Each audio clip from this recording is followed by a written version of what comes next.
What's going on, folks? Live from Victory Field at Joe Brown Memorial Playground in New Orleans, Louisiana. It's GDFL football on SportsNola.com. It's the GDFL championship game today, brought to you by Revive Athletics. And this is a big one today for the championship game. It's the Crescent City Kings from New Orleans, Louisiana, against the Nashville Storm from Nashville, Tennessee. Good evening, everybody. I'm VK Jones. We appreciate everybody joining us right here on SportsNola.com. And the last time we had a GDFL playoff game, it was Marvel City versus, and it was a great ball game that came down to the wire. A lot of people came and watched it and everything, and I appreciate everybody who watched it, and I appreciate everybody who's watching this big game today. And this is going to be a very good one between a team that is the three-time GDFL champions, and not just that, a couple national champions, and has been in the league for a good while, as this GDFL is in the sixth year of the league, and as the Nashville Storm is looking for their fourth title. And the Crescent City Kings, this team here, has done a whole lot and an amazing run for them in their second year in the GDFL, making it all the way to the championship game in their great miracle run, and they're looking to take home their first GDFL championship. Joining me right now is a person who covers the Nashville Storm and has been with them all season long, who's going to be joining me on color commentary. We have Kevin Dugan joining with us. How you doing, Kevin? Good. How are you, VK? I'm good. I appreciate you joining us this afternoon for this very good ball game. My pleasure. It's hot enough for you out there? Oh, listen, I just talked to somebody back in Nashville. This is the exact same stuff we're going through in Nashville. So, whoo, man. The humidity is it's something else. Right now it's about at least 88, 89 degrees. Heat index is pretty high. Heat index is 200 today. Indeed. It's very much hot, but it's not too cloudy, a little cloudy, but not too many rain clouds, so it should be good enough for football weather today in this championship. And let's talk about first the Nashville Storm, your team that you've been covering all season long. What we can see from this Nashville Storm team, and can you explain to the New Orleans people what they don't really know too much about Nashville and how good that they are? Very strong defense. They strike. They move early. They rush the quarterback very, very well. It's a big line, as you can see from looking at the roster. We've got 250, 300-pound defensive linemen. So obviously they're going to be a big threat to the front line, and that's what they try to do. And offensively, we work with a couple of quarterbacks, and we actually had a quarterback that started the season and was replaced by the backup, and then he's gone to backup. But they will alternate in and out of the game should Nashville, ever get to the point where it's a substantial lead. But with Crescent City, we're not counting on that. Absolutely, and Crescent City really coming off some big-time games. You guys went through, kind of a gauntlet, but you guys have, not really, held back at all. You had a big victory against Carolina to get to this championship game. And can you tell us about that? Because Carolina, very good team, but you guys proved that you was a better team that day. Carolina came in really thinking they had it wrapped up after they, I believe they shut out Georgia the week before that. like 24-0. I believe they shut out the Right. Georgia Crush. So they thought they were going to have kind of an easy road to hoe. And actually, they didn't score their touchdown until late in the fourth quarter. Wow. It was pretty much a 28-0 romp until midway through the fourth quarter, and they did get one in. And the Georgia Crush is the only defeat for the Crescent City Kings this season, and that's amazing right there. As Nashville is looking for another title, the Crescent City Kings, pretty good team. They are led by quarterback Melvin Davis, who does it all. He runs, he can throw the football. He's more of a thrower than anything else. And also some very good receivers in Akeem Bauer, and I'm going to say Eben Bauer, Akeem Davis, and also tight end Warren Matthews, who is a all-around great tight end who used to be a quarterback at Warren Easton High School in New Orleans. Oh, wow. And I tell you, man, and also some good talent on the defensive line with Seth Adams and Sean Jones. And the secondary is not really bad. They're more bend, don't break than anything else. They had some big wins, especially in the playoff game against Marvel City, and then in the championship game against Oklahoma. And that was really huge for them to get that win. And we were very happy to see you beat Oklahoma. Oh man, yeah. So, let me tell you. Yeah, absolutely. And I guess you guys played against Oklahoma, or you probably heard a lot of how good Oklahoma is. Oh yes, we are very familiar with them, and we are led by our quarterback DeMarcus Simmons, who's also primarily a passing quarterback. But when he has to scramble out of the pocket and find a hole and get some yardage, he can do that as well. And he likes to throw to a couple of our wide receivers, Jeremy Whitaker and. I'm trying to look at the list here. It's Mario Merriweather is another one. Right. And also another receiver that's been pretty good. And a lot of people talking about has number 8 Stevie Hendricks. Yes. So he does a whole lot. And also a couple of those receivers that are on the special teams, and the special teams is pretty good as well for the Storm. Yeah, they do a lot of rotating on kickoff returns and punt returns. There's like 4 or 5 of them that are consistently in and out. That's Stevie Hendricks, Mario Merriweather, Randall Smith, and I'm trying to think of the other one. And Marcus.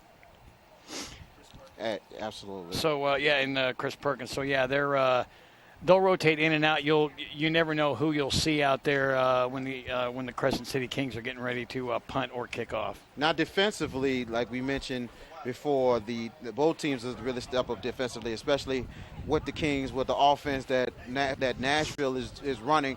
They're averaging 35, almost 40 points a game, and right now they're an offense that's so hard to stop and slow down. What's the keys for the Kings more than anything else to really try to slow down the Storm and to be in this ball game? For them to be in this ball game, they've got to come out and score early, because that's what Nashville is known for, is getting up 14 or 21-0 by the end of the first half, sometimes even by the end of the first quarter. We have won all 10 of our games this year by an average of 38.2 points. Wow. So amazing. Yeah, pretty impressive. And a lot of times we're up 21-0 at the end of the first quarter. So if Crescent City can either prevent them from scoring or score themselves, that definitely plays in their favor and plays against us. I know, look, the heat might be a little bit of a factor more than anything else, not just in the booth, but on the field more than anything else. I think you're going to have a lot of a hydration out here for the players and also for the referees as well, because you have an early 5 o'clock start for this game. Right. It won't be like the sun's down at halftime like it usually is in our 7 o'clock games, because I know you all play 7 o'clock games yes. too. So, by halftime the sun's down and it's a little cooler. But that's not going to be the case tonight. The sun will be going down about the time we're finishing. Absolutely. So we're gonna go ahead and take a time out. When we come back, we will get into a little more pregame right here, and kickoff should be at 5 o'clock sharp.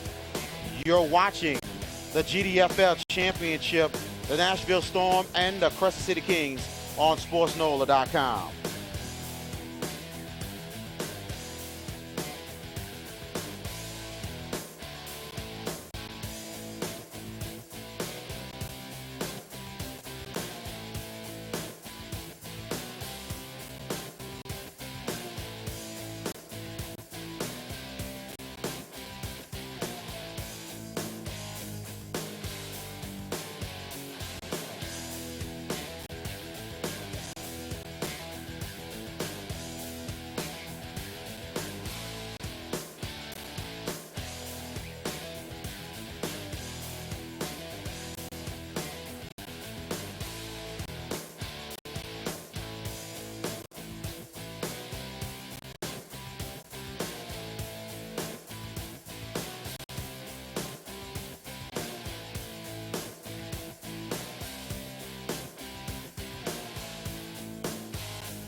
And welcome back from Victory Field over at Joe Brown Memorial Park. The GDFL championship game coming up. The Crescent City Kings against the Nashville Storm. Somebody's going home today as GDFL champions. VK Jones with you, also with Kevin Dugan from the Nashville Storm organization. And a big shout out to the GDFL for throwing this championship game today. Expecting a very nice crowd today, especially from Nashville and also New Orleans this Labor Day weekend. And it's good to have this championship here. And I tell you one thing, these Nashville Storm staff and people are very nice folks. They have done a good job helping us out, and also the Kings coming together to try to get things together for this championship game. And we're supposed to have a 5 o'clock kickoff, but a little bit of a delay. But hopefully we will have kickoff for you right here on SportsNola.com. A lot of great action last night in high school football. We'll talk about that in a second. But we'll bring you in, Kevin. Man, I can tell you, man, you know, how you feel more than anything else. You know, what you think about City New Orleans coming here, especially the GDFL bringing the championship game here? I think it's great. I had not been to New Orleans since since pre-Katrina. I was here a couple years before Katrina hit, and was very interested to see how the city's come back, and it really has come back very strong. Oh, yeah, very strong. Very impressed with the work that everyone has done, and the way people have come back after they bust everybody out to Houston and Memphis and all parts north and south. And a lot of people did come back and rebuild, and it looks like New Orleans is stronger than ever. Absolutely. And I know Tennessee went through some things themselves, a lot of storms and everything else, you know, but how things are coming on that side over in Tennessee, in Music City and all that stuff, how things are coming over there? Absolutely. Things are great. The flood back in, was it 2010? Yeah, the flood of 2010 yes. Really ravaged a large portion of the city. We lost some lives, unfortunately, but it's come back very strong. You know, the Opryland Hotel and the Opera Mills Mall were just totally destroyed, and wow. Took them almost 2 years to rebuild and get all that open. But, you know, they came right back. Now, on a happier note, yes. One of our premier players is not with us tonight, Romeo Gilbert. One of our outside linebackers, got married yesterday. So we want to say congratulations to Romeo from all of us at the Nashville Storm. Oh, we got married today. Okay, yes, we got married today. So that's why he's not here. But you can understand that. It's like there are some things that are more important than football, believe it or not. Yes, it is. Yes, it is. And it ain't nothing wrong with that. I know he probably wanted to play today in the championship, but you know you know how it is sometimes when you're planning a wedding and it's right on the date and it's like you try, you can maybe move it, but okay, no way that's going to happen because money's right there. We can't get a refund, and let's get it on right here. Let's have the wedding right there this day. But we wish Romeo the best of luck in his future and his new family. Absolutely. Yeah, and I tell you, I know Nashville is known for the country music and all that good stuff over there. The Grand Ole Opry with a whole bunch of legendary singers, all that good stuff. Right. You're also known for football over there as well, you know, especially with you look at the Vanderbilt Commodores, the Tennessee Titans, and also Tennessee football, the Volunteers. And MTSU also. Oh, yeah, I can't forget about Middle Tennessee State. Can't forget about the Blue Raiders. Yes, the Blue Raiders has been really coming along recently, you know, but, you know, what do you I heard that Nashville is more of a Tennessee Volunteers kind of town than just the Vanderbilt Commodores. Yeah, I would say so, unfortunately. And since Vanderbilt lost to Western Kentucky on Thursday night, it's not looking like a good start to the season for old Derek Mason.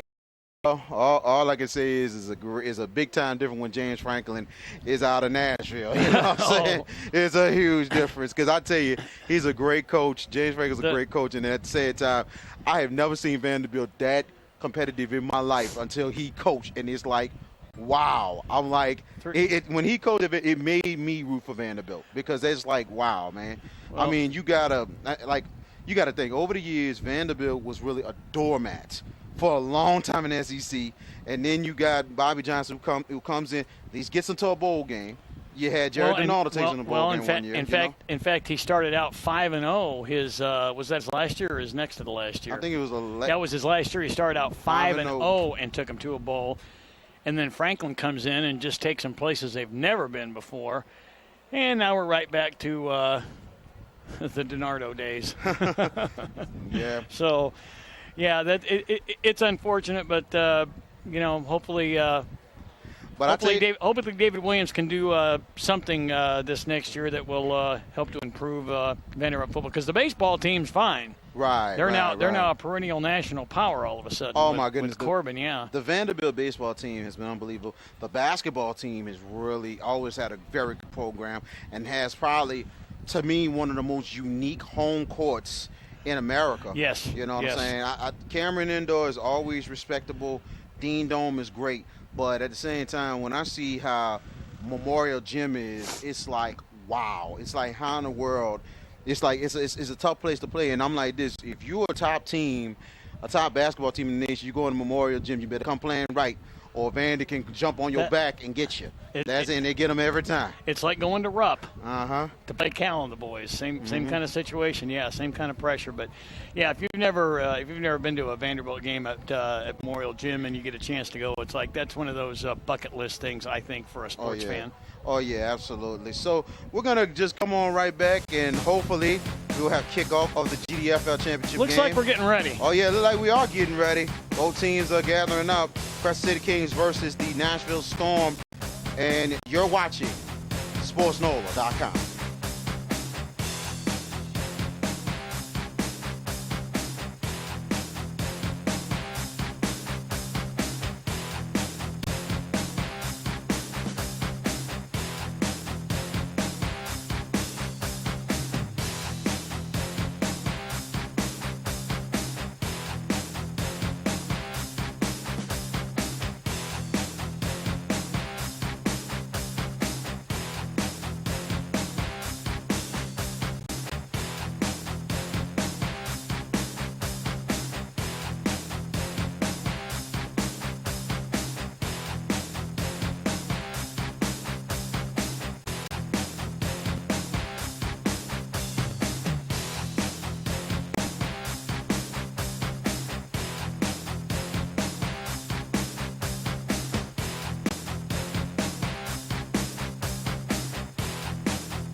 You don't want to tell the real people stop reading. Read everything.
Victory Field at Joe Brown Memorial Playground in New Orleans, Louisiana. It's GDFL football. It's Gridiron Bowl number 6. And tonight, I'm going to say this evening, the Nashville Storm, the 3-time champions, will take on the Crescent City Kings of New Orleans in their second year of existence in the GDFL, going for their first title. VK Jones with you, and also Kevin Dugan of the Nashville Storm is going to be joining me for color commentary. And, you know, this is going to be a good night. Teams finally on the field. You know, we apologize to everyone that the reason why we had a little delay, you know, little difficulties and everything to get things started. But now both teams on the field, and we're about to have some football right here, Kevin. Yeah, they were just checking IDs, actually, BK. Something they do before every championship game. So they just waited a little too long to check them. But they got everybody checked in. Everybody's fine. All right. I guess it's the same rules like at the playgrounds. You make sure you check the IDs, all that other Absolutely. stuff. If you're not supposed to be here, you ain't going to be here. See, you wouldn't want to be you. Exactly. So there you go, yeah. And we're going to go ahead and have today's national anthem. Oh, say, can you see by the dawn's early light what so proudly we hailed at the twilight's gleaming, whose bright stripes and bright stars through the perilous fight. Oh, the ramparts we watched were so gallantly gleaming. And the rockets will blare, the bombs bursting in air, gave proof through the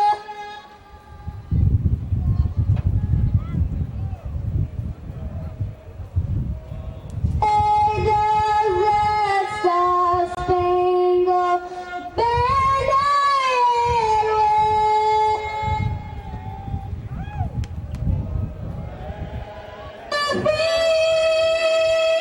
and the hope of the brave. And that was tonight's national anthem as we're about to get things started with the GDFL championship game. The Storm and the Kings as the captains walking onto the field. For the coin toss. That's right. We'll have the coin toss. We'll have captains of both the Kings and the Storm onto the field as they meet up with the officials. And we will see who's going to get the ball first and everything else. And we'll finally get in the kickoff. And why don't you let them know, I'll let them know who the captains are for the Storm. It's Danny Roberson, Mario Merriweather, Marcus Hill, and Stevie Hendricks. All right. And the captains for the Crescent City Kings, 53 is Michael Gorham. Number 12 is Melvin Davis, the quarterback. 67, Brandon Thomas. And number 55, Sean Jones. And 51. And Nashville has won the toss. They have deferred to the second half, and the Kings will receive the start of the ball game. And we're finally about to get started right here on SportsNola.com as producer Adam Bryant and the cameraman, Mr. Nat, is doing some good things and getting things prepared for the day. Last time we were here, the Crescent City Kings, it was in a close ball game against the Marvel City Tigers. And I'll tell you, it was a very close game. It came down to the wire more than anything else. Okay, thank you. We thank you, Father, for your protection on all the team players, the coaches, the staff, and the fans, Father. And we thank you for everything that you've done to get both teams here for this championship, Father. Your will be done today and always. In Jesus' name, amen. And that was the invocation done by the by the Nashville Storm's chaplain. Yes, and Kelly Farrell is Kelly his Farrell. name. Yes, sir. You know, there ain't nothing wrong giving a little word, a little prayer before things get rolling. Well, you know, that was something we just started this year, believe it or not. And that was my idea, and we hired a storm chaplain and decided to start doing an invocation before every game, and I think it's a great idea. Absolutely. As the returners out there for the Crescent City Kings is number 23 Glenn Fitch and number 9 Corey Kennedy. Kicking off for the Nashville Storm is number 80 Tim Bright. Okay, that's actually Breck, as in B-R-E-C-K. Okay, Breck. Would be the Tim Breck. Yeah, I don't know why we haven't changed that on our roster. I apologize to you for that, BK. No problem. Tim Breck will be kicking off for the Nashville Storm. Somebody's going home a champion today. Will it be the Kings or will it be the Storm?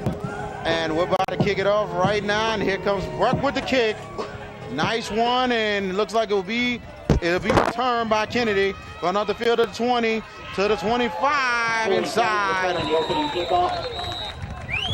The Kings 27-yard line. Brought down by number 31, Kenneth Marlowe, and 28, Chris Perkins on the stop for Nashville.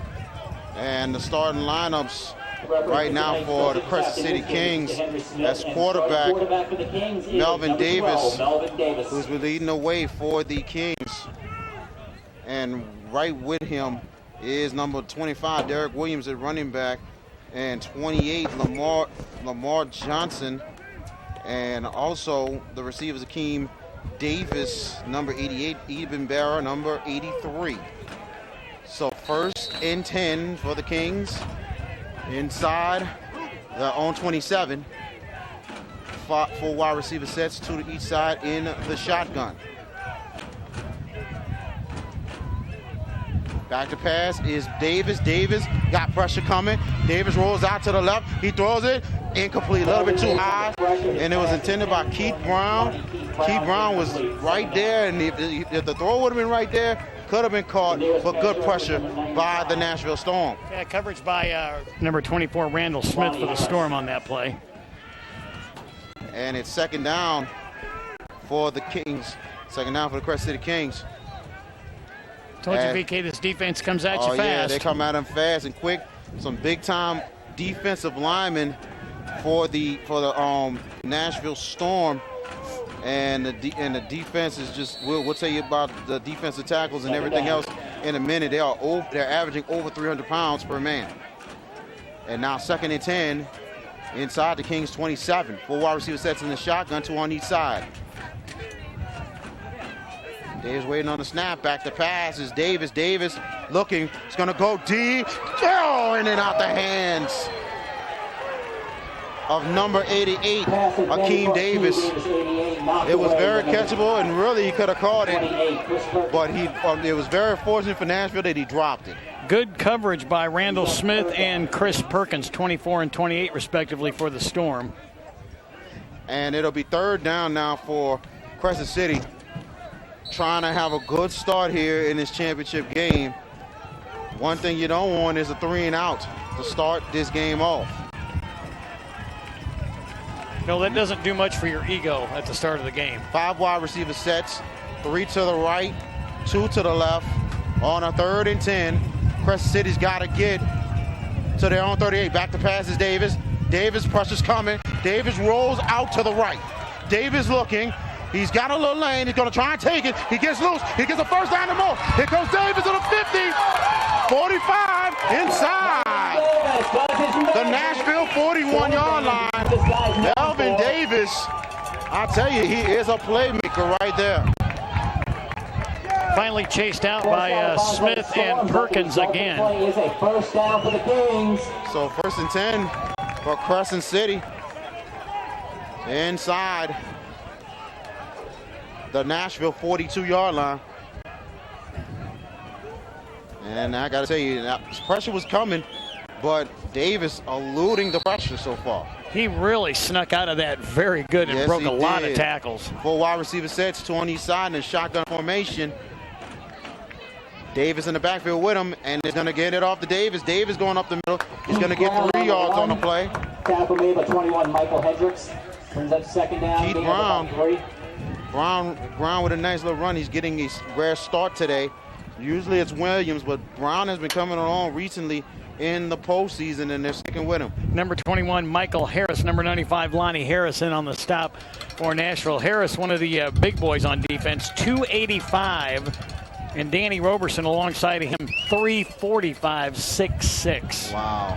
Danny Roberson is pretty big from Tennessee State University. Yes. Second down, and now 7 for the Kings. 4 wide receiver sets, 3 to the left, 1 to the right. Davis back to pass, flag is down. And Crush is coming. Davis still going to the right. Still looking, throws it, end zone, intercepted. And here comes Nashville. That's Chris Perkins, number 28. Chris Perkins with the pick for the song, 1st and 10 for Nashville. Here's a flag on the field. And there's a flag down. Actually, 2 flags up there. 2 flags, and let's see what's the call. Because one of them could be offsides on Nashville on the defense. That's more than likely, BK, I would say, but we'll see. And it is offsides on the defense. Offsides against the defense. Takes away the interception.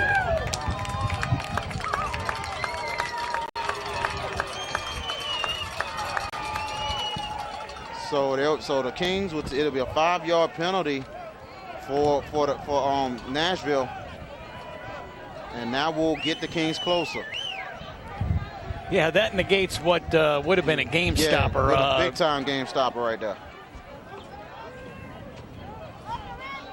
Brings up short yardage, second and long 1. 2nd and 1 for Crescent City inside the 34-yard line, inside the Nashville 34-yard line. Kings looking for a first down here. Look like a manageable one. 4 wide receiver sets, 2 on each side in the shotgun formation. And it's back to passes. Another flag on the play. Flag is down. He's going to throw it out of bounds. Pressure on 95. Well, the flag is down. I wonder if it was an illegal shift.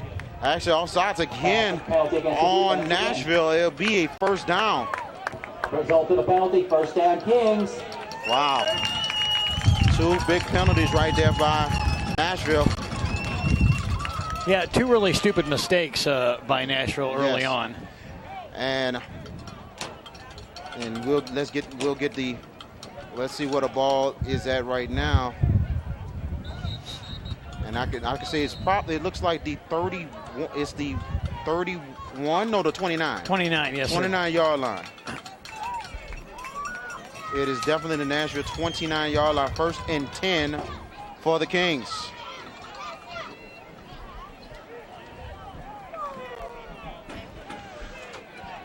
As the officials trying to set up the chains. A little bit trouble right now with the chain gang here. The negative thing I was going to tell you, VK, about Nashville is we have averaged about 160 yards in penalties per game this year. So 2 5-yard penalties in the first quarter is a drop in the bucket for us, unfortunately. Right. So now the chains are set, and we're getting things going here. 1st and 10 for the Kings inside the Nashville 29-yard line. First down Kings. 4 wide receiver sets, 2 on each side in the shotgun. Davis back to pass. Pressure's coming. Davis still has time. He throws it. Wide open. It's caught.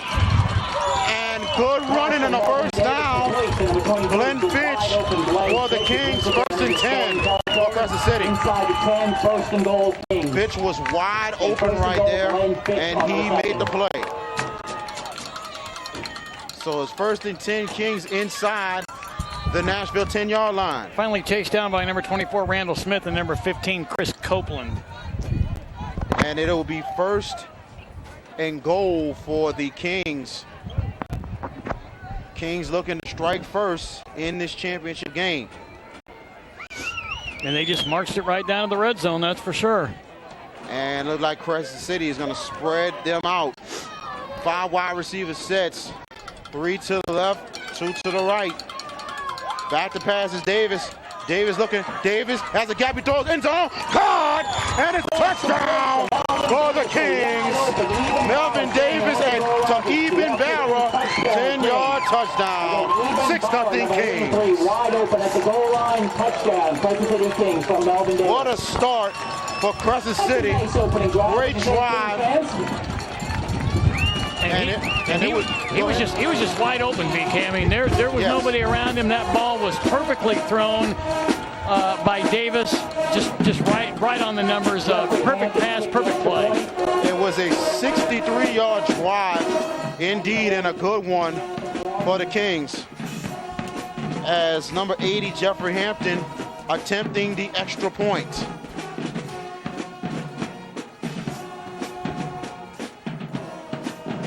Good snap. Kick is up for Hampton. No good. That was a little wide. Yes. 11:15 left in the first quarter. 6-0 Crescent City Kings right here on SportsNola.com. VK Jones with you with Kevin Dugan. And what a drive. A 63-yard drive and within 7 plays. And I tell you, man, good start for Crescent City, knowing how good this Nashville team is. And we mentioned earlier in the pregame, they needed to sustain a very good drive, especially on the first drive of the game. Yes, and they did. That was I was very impressed. A 63-yard drive all the way down the field. Nashville helping him out with a couple penalties, but nonetheless a very successful drive and a great end, great pass. He was wide open in the end zone, and what more could Crescent City ask for? Sean Jones will be setting up to kick off for the Kings. Returning for the Storm is number 8 Stevie Hendricks, and also I believe that's number 20. That's Mario Merriweather. As the Kings up 6-0, now the defense must do their job right here, and here's Jones ready to kick it off for Crescent City. Here's the kick. Nice kick by Jones. And it will be returned by Hendricks. Hendricks will take it to the 20, to the 25, to the 30, making some moves down inside the Nashville 30-yard line. But it was shoe came off. I was thinking a flag was down, but it was the shoe of Hendricks. That's just Hendricks' shoe. I tell you, maybe he thought they think it was a flag. I don't know. He flies so much, man. I guess his shoes just flies off quickly. Exactly. 23, Glenn Fitch on the tackle. Fitch made a nice little play right there. So it will be 1st and 10 for the Storm inside their own 31-yard line. You think maybe Hendricks think it was a flag and call it on somebody? Quarterback to Marcus Simons. And quarterback will be DeMarcus Simmons. No, Simons. DeMarcus Simons for Nashville. And a lot of key players we mentioned for Nashville. And here we go, 1st and 10, 3 wide receivers set. Shotgun formation, man in motion. By the pass is Simons. Deflected, almost intercepted. The defensive line comes up big, putting the paws up and knocking the ball down for Simons. Very impressive coverage there by Kevin O'Neill. 2nd and 10 for the Storm.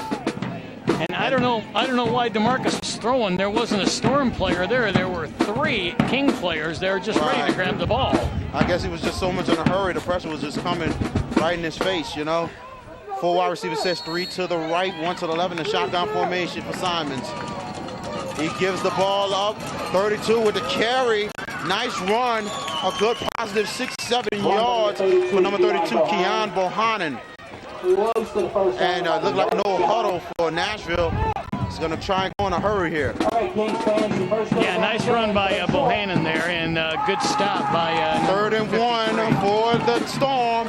Surging right there. 1st down for the kick for the Storm. Flag at the 40. Flag down. Let's see what happens. Should be a 1st and 10 for the Storm inside their own 43-yard line. But let's see what the flag is on right here. Personal foul on the Storm and a personal foul on the Kings. Okay. Offsetting penalties, and they're going to replay it now. They're going to rerun that, aren't they? Yep, yes they are. All right. So they got to set it back up, and it should be 3rd down and 1. Well, that's a whew for both teams, actually. Yeah. And I tell you, they're going to have to move the ball back to where it was before because this is replaying the down. Well, yeah, they're going to have to move it back to the original line of scrimmage. Right. And I don't know why the officials are kind of confused. They should know what the ball was, in the last play. Unfortunately, between you and I think that's exactly what they're trying to figure out. Hey, come on, defense. Hey, offensive guys on the sidelines, help them out. So we'll see. And here we go. It's 3rd and 1 inside They still haven't set the ball down. Inside the Storm 43-yard line. Now they're setting it down, finally. Yep. Inside the Storm 43. 3rd down and 1. Shotgun formation. They're waiting to get the play. And Simon's in the backfield with Bohannon. And that's Coach Casey Corbett, the offensive coordinator, calling out some last-minute stuff to DeMarcus. Waiting on the snap. Bohannon will take the snap, going to the right side. He's close, and he's going to get the first down. Just by an inch right there as number 22, Terrence Charles with the tackle. But first down for the Storm. Good job by the offensive line of the Storm, just getting enough to the right side for Bohannon getting the first down. And that's what Keon does. He can find just those little niches and holes, VK, to where it's just, just enough. He doesn't get big yards, but he gets them when he needs them. Yes, he does. Yes, he does. 1st and 10 for the Storm. 4 wide receivers, 3 to the right, 1 to the left. Now Martin in the game and running back with Simons. Simons back to pass. Simons has time. Simons is going to go up the field. He's going to throw it. Incomplete. Intended for Torian Hall. And he was wide open right there. But he just couldn't get to it. And the ball was a little bit too high for Simons. Simons is barely getting up. Got hit pretty hard, but a flag is down. Torian Hall actually our 3rd-string quarterback and has now started playing wide receiver as well. Let's see what the call is. This is going to be interesting. Could be maybe roughing the passer. Acknowledgement downfield on the Storm. And that pushes them back. Like Kevin mentioned, the Storm averages over 160 yards of penalties. So not too much surprise with the coaching staff. But the coaching staff urging them to cut the mistakes down. Well, trust me, they still get upset. But, yeah, it's nothing new. Shotgun formation as they give it a nice run. Good positive yards for Anthony Martin. Run by 23, Anthony Martin. Whose nickname is actually Batman. That is Batman. That's Batman right there. So now they're down inside the Storm 47-yard line. The Storm has to get to the Crescent City Kings 44 for the first down. And a timeout on Crescent City, and we're going to take it with them. And it's 6-0 Crescent City Kings. You're watching the GDFL championship game on SportsNola.com.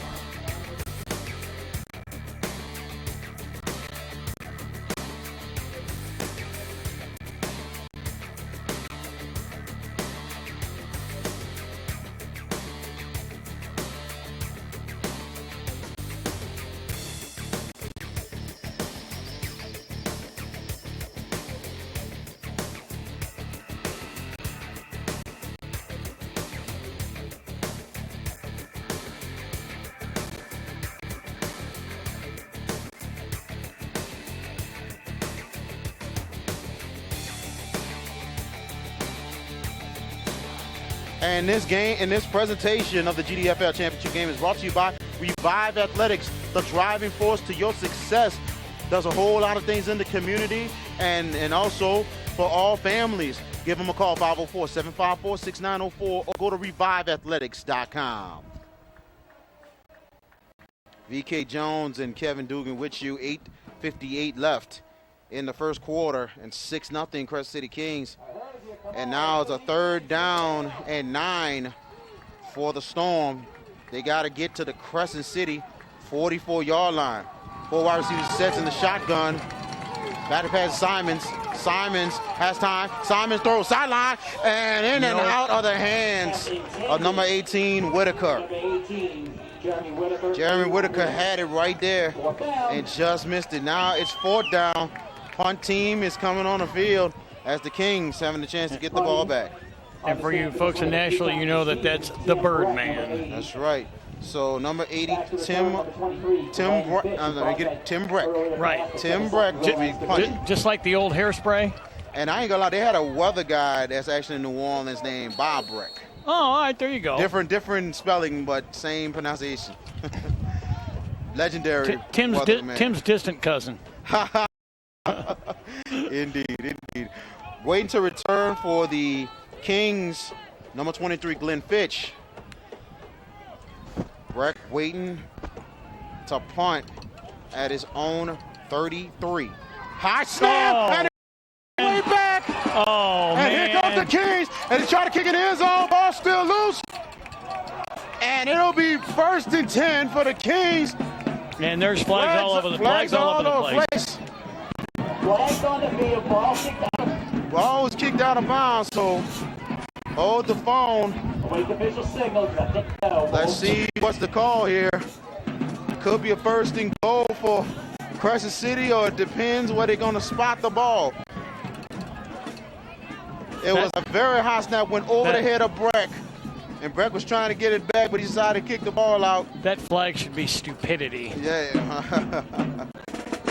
Not a smart play by Breck. Maybe he should have just fell on it. Regardless, he actually should have. With that high of a snap, you knew you weren't going to get it to be able to kick it. So, as the officials, not a wise idea to try and kick it in the end zone. So let's the officials gathering up in conference, and they do have 2 flags. So we will have a call in 1 second. Yeah, it looks like the first one. Looks like the first one is where he kicked it, and the second one is where it landed. Absolutely. They're trying to make sure everything's correct. Right. Referee is coming over. Get the call.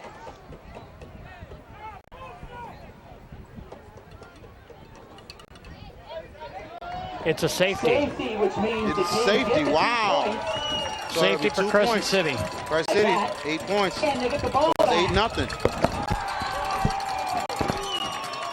And they get the ball back. Yep, safety, and we get the ball back after the free kick. We'll kick off Joey Pearl.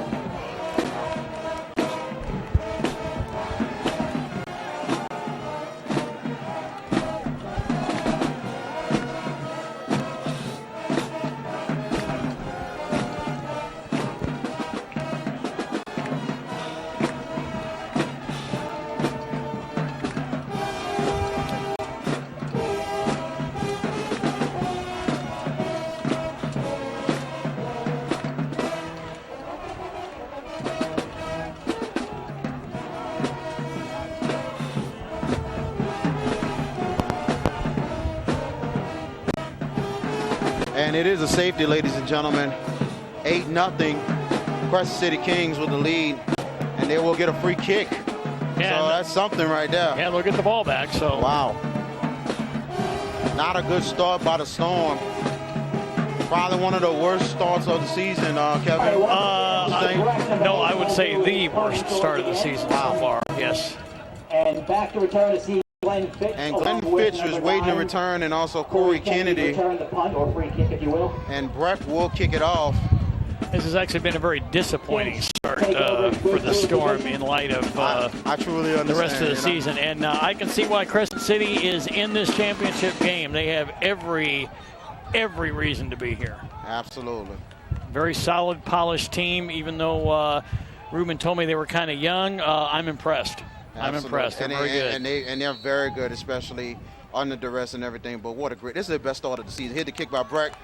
And here's Fitch going to take it from the 39, and he's going to take it to the 50. He's going to take it to the 45, to the 40, down inside.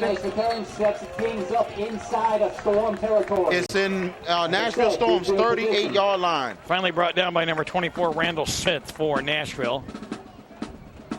8:11 left in the first quarter. 8-0. Crescent City Kings with the lead and looking for more. And we thank y'all for joining us right here on SportsNola.com. It's a presentation of the GDFL Championship brought to you by Revive Athletics. So 1st and 10 for the Kings as Melvin Davis back on the field. And Brown, and also Keith Brown in the backfield with a shotgun formation. 4 wide receivers, 3 to the left and 1 to the right. Back to pass is Davis. Davis looking, pressure's coming. Davis will get sacked. Good job, number 45, Fred Sparkman with the sack. So that's going to push back the Kings tremendously. So it will be all the way back. Look like midfield. Yep, it will be in midfield, 50-yard line. This is exactly what Nashville needed to do at this point in the game. Absolutely. They needed a big play, and Big Fred came up with it. So it'll be a 2nd and 22. The way it's looking, 2nd and 22 for the Kings. The Kings got to get all the way to the Storm 28. 5 wide receivers, says 3 to the left, 2 to the right. Davis in the shotgun, and again, anything could happen with the snap. Back to pass is Davis. Davis has some time. Davis is going to roll out to the right. He has a lane. Davis pump fakes. He's going to keep going to the right. Good block right there. Nice. Positive yards. He's going to be down inside the Storm 39-yard line. Finally chased out of bounds by Pistol Ramsey and Randall Smith. So this is going to be a potential makeable 3rd down. Very manageable 3rd down coming up. 3rd and 11 for the Kings inside the Storm 39. Yeah, they really needed that 11 yards on 2nd down to make it a doable 3rd down situation. Agreed. 4 wide receiver sets.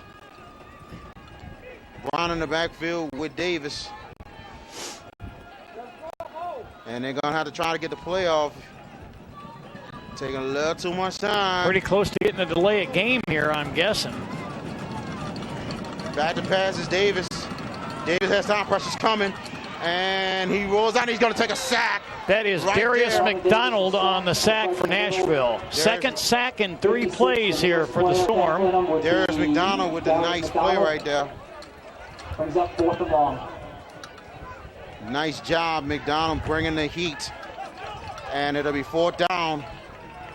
4th down for the Kings inside the Storm 47. So they're going to punt the football. And Kewan Bullock will punt the football. Punting once again, Kewan Bullock. You know, that's too bad, BK, because without those 2 sacks, who knows where Crescent City would have been right now. Waiting to return is 24 Randall Smith, 28 Chris Perkins. 5:41 left and counting in the first quarter. Nice snap. And he digs it to the punt pretty high. I don't know, it's returnable. Let's see where it goes. And it's going to go to the sideways. And then it took a nice Nashville roll. And it's inside the Nashville 34-yard line. That's the Storm coming back to the field. We appreciate everybody joining us on SportsNola.com. Tune into the JM Sports Network. Coming up on Friday, the JM Sports Network Game of the Week. We will be in Berman Stadium, the Battle of Algiers. Landry Walker, Edna Carr. Pregame 6:30, kickoff 7 o'clock on the JM Sports Network. 4 wide receiver sets, 3 to the left, 1 to the right for Simons. Fans, make some noise. And in the backfield with him, and it looks like it is, Ryan White, number 33. No, Bohannon. Okay, Bohannon's still in. Flags are down. Somebody moved up front. And I'm guessing it was Nashville. Yeah, it was hard. It's hard for me to see Bohannon's number, but it is Bohannon, number 23. He's got half of his jersey up there. Yeah, it's 32. Yep, it's 32, Bohannon. So it is a false start, 5-yard penalty for the Storm. First and 15 for the Storm. Now they're inside their own 28-yard line. For wide receiver sets, 3 to the left, 1 to the right for Simons. Simons will give it to Bohannon. Bohannon, nice lane to the left side. And he's going to get the first down. Inside the Storm 47-yard line. Good run by number 23 to number 32, Keon Bohannon. And Terrence Charles was there to kind of assist him out of bounds, if you will. Oh, yeah. So it will be now 1st and 10 for wide receiver sets in the shotgun. 3 to the right, 1 to the left. Simons, he will give it to Bohannon again. We'll cut it back to the right. Nothing doing. Good tackle right there. Number 55, Sean Jones with the hit. So it'll be 2nd down for the Storm inside their own 47.5-yard line. And Jones read that like a book. Yes, he did. Yes, he did. Because Bohannon was trying to cut back, but he stayed right at home and made the play. 4 wide receiver sets, 3 to the right, 1 to the left. Man in motion for Simons. Batted pass Simons. Throws it to Bohannon. Bohannon catching it. He's going to try and keep going. Nice positive yards by Keon Bohannon. No, that's actually Martin. Actually, Martin Batman was Martin, in there. That is 23. Anthony Martin who caught that. So they're rotating between him and Bohannon in and out. So a nice run right there by Anthony Martin. They will do that a lot tonight too, BK. Yes. So now it'll be 3rd down and 3 for the Storm. 4 wide receiver sets, shotgun formation. And it's 1 to the right, 3 to the left. 1 to the right, 1 to the right, 1 to the left, 3 to the right. Somebody crossed it. Is offside on defense. They're going to throw a slam. Caught! 1st down and a little more. Nice connection. And it was Simons to number 13, Chris Dansby. Wide open on the slant, and it should be offsides, and it is offsides on the defense for Crescent City. It is automatic 1st down as they decline, not automatic 1st down, but it's declining the penalty pool. So that's a big play right there. And knowing good awareness from Simons that it is a free play. 1st and 10 for the Storm inside the Crescent City 30. Yeah, pretty smart decision on there. And here we go. 4 wide receiver sets, 3 to the right, 1 to the left. Man in motion, and it's Martin. Back to pass, throws it to Martin. Martin going to get a couple yards. Flag is down. And I'm wondering who it is. It's the Kings once again. 74, Joshua Colleen on the stop for the Kings. The Kings making a couple mistakes of their own. 2 straight offside penalties. Pretty good crowd up at Joe Brown Park at Victory Field tonight, especially for this big-time championship game. Brings up 2nd down. Rest easy, though, Kings fans. You get a lot of penalties before you catch up with the Storm. So just relax. Right. You're fine. Yeah. 2nd down and 5 for the Storm. 4 wide receiver sets, 2 on each side. High snap, and they give it up, and good job by the Kings defense as 34, Tony got the carry, but man, the Kings making a big time stop there as Carl Capers coming up big with the tackle. Well, I'll tell you what happened there. That snap was a little flimsy, yes, and so he didn't have much choice but to hand it off. But by the time he handed it off, everyone knew who was going to get it, what was going to happen, and the Kings' whole front line was just there. Carl Capers, former St. Augusta Purple Knight, with the tackle. Now 2nd down and 7 for the Storm. Back to pass. Simons has time. Simons roll out to the right. He throws. Caught. And inside the 5-yard line of Crescent City. Good catch by Jermaine Whitaker. Wide open down the field. Good look for the Birdman. Number 3 and number 51, Bullock and O'Neal on the stop there. But our flag is down, and it's a hold on the Kings. Penalty is declined, and it's a 1st down for the Storm. 1st and goal inside of the Kings' 7-yard line. Well, now it seems like the Kings are getting a little nervous here, VK. It's like they weren't making these mistakes on that first drive. Nah, they wasn't making mistakes, but, you know, this is their first championship game, and I think now the veteran leadership of the Storm is coming up big now, especially facing adversity. First and goal. Nonetheless, though. Yeah, first and goal for the three wide receiver sets. And they give it up the middle. Probably a yard for Bohannon. Good job by the Kings defensive line. Just staying right there in the gaps. As I was saying, nonetheless, I'm impressed with the way Crescent City has looked thus far in the game. 1:26 left, and there's a timeout. And I think we're gonna stay with it. We're gonna stay right here. And it's 8-0 Crescent City Kings. BK Jones and Kevin Dugan with you. And we appreciate everyone joining us.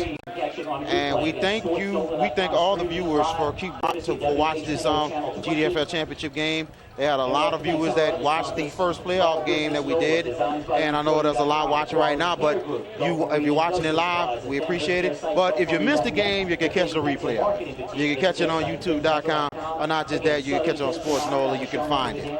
So I tell you, man. And also, this game is brought to you by Revive Athletics.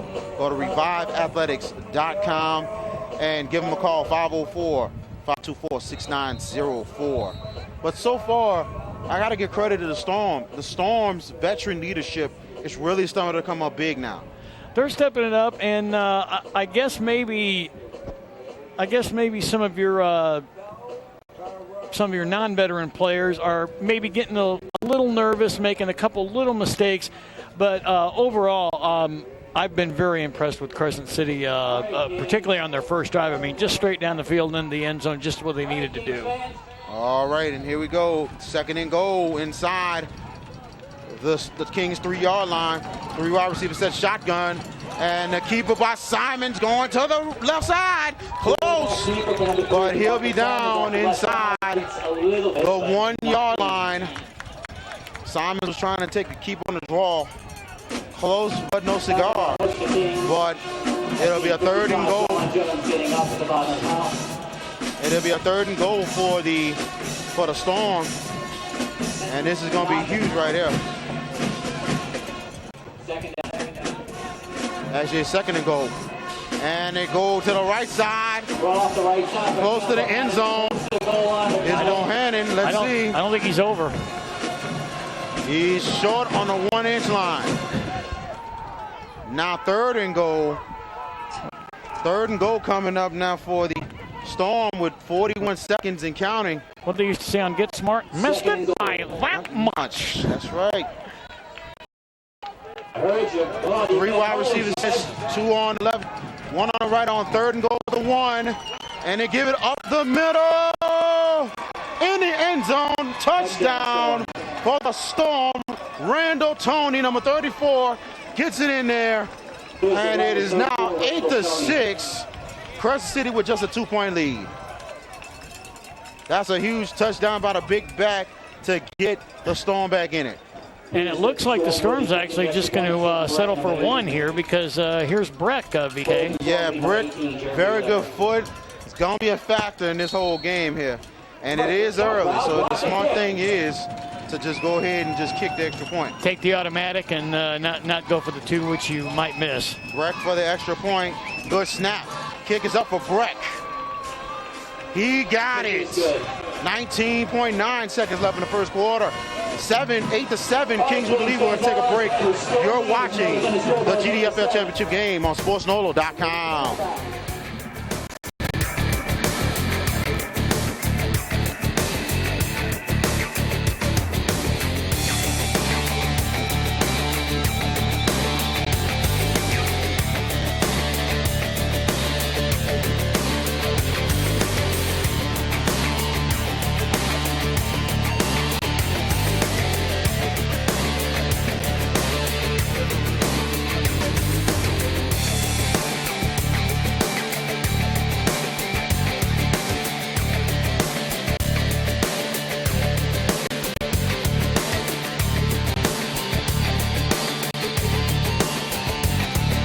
Welcome back.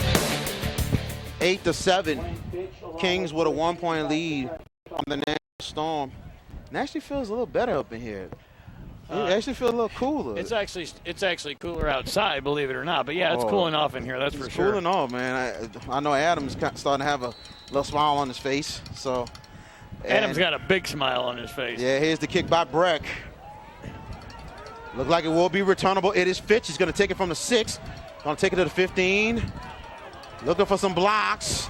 And he's tackled. Good job. The special teams of Nashville comes up big. Number 49 makes the play. Bobby McMillan. So 1st and 10 for Crescent City inside their own 18-yard line. So the Kings looking to try to get back in, get themselves back in the groove, especially after a great drive by the Nashville Storm. And that's the furthest back the Kings have started all night. Worst field position for them. So 1st and 10 for the Kings inside their own 18-yard line. And they're coming a little bit slow out the huddle. Only 10.7 seconds left in the first quarter. 4 wide receiver sets, 3 to the left, 1 to the right. Davis in the backfield. Look like Williams is with him. And it's going to be Davis on the keeper. Going to the left. Goes to the 20. Gets loose. And out of bounds. Nice run by Davis inside the Kings' 28-yard line. And that is the end of the first quarter. And we're going to take a break. When we come back, second quarter action. It is 8-7. Crescent City with the lead on a GDFL championship game on SportsNola.com.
Back to Victory Field at Joe Brown Memorial Playground, New Orleans, Louisiana. 8-7, Crescent City Kings leading the Nashville Storm in the GDFL championship game. And I tell you, a great start so far for Crescent City. They was up 8-0, but the Nashville Storm comes right back with a big drive to cut the lead to 1 point. And looking hopefully for more. BK Jones with you, Kevin Dugan on color commentary. And as we about to get started with the second quarter. I got to tell you, both those drives by both those teams, very impressive. Yeah, absolutely. 1st and 10 for the Kings inside their own 28-yard line. Apparently it was a first down after the last play going. So it was a first down by Mel with a nice run. First down kick. He is a playmaker, ladies and gentlemen. He is a true playmaker. Yeah, where'd y'all find this kid? He's great. It beats me. He's very good. He's played in high school in New Orleans. He's a hometown guy boy. Yes, he is. Very good. Hometown boy. Very good. You need those. As the officials trying to make sure. Are they trying to decide where to spot the ball again? I guess so, or making sure the chains are set up right and everything. Or the chains might be tangled. Actually, it wasn't a first down. Well, sometimes it makes mistakes. Sometimes you make mistakes. Sometimes, but I guess it's gonna be second down now. I guess it's second down. Second down and 1 for the Kings inside their own 28-yard line. Got to get to the 29 for the first down. And now the officials are set to go, and here we go here. 4 wide receiver sets, 3 to the left and 1 to the right for Davis. Williams in the backfield, number 25. And Davis with the fake. Davis gets knocked in the backfield. Oh, wow. Number 56 with the stop, and that is Darius McDonald.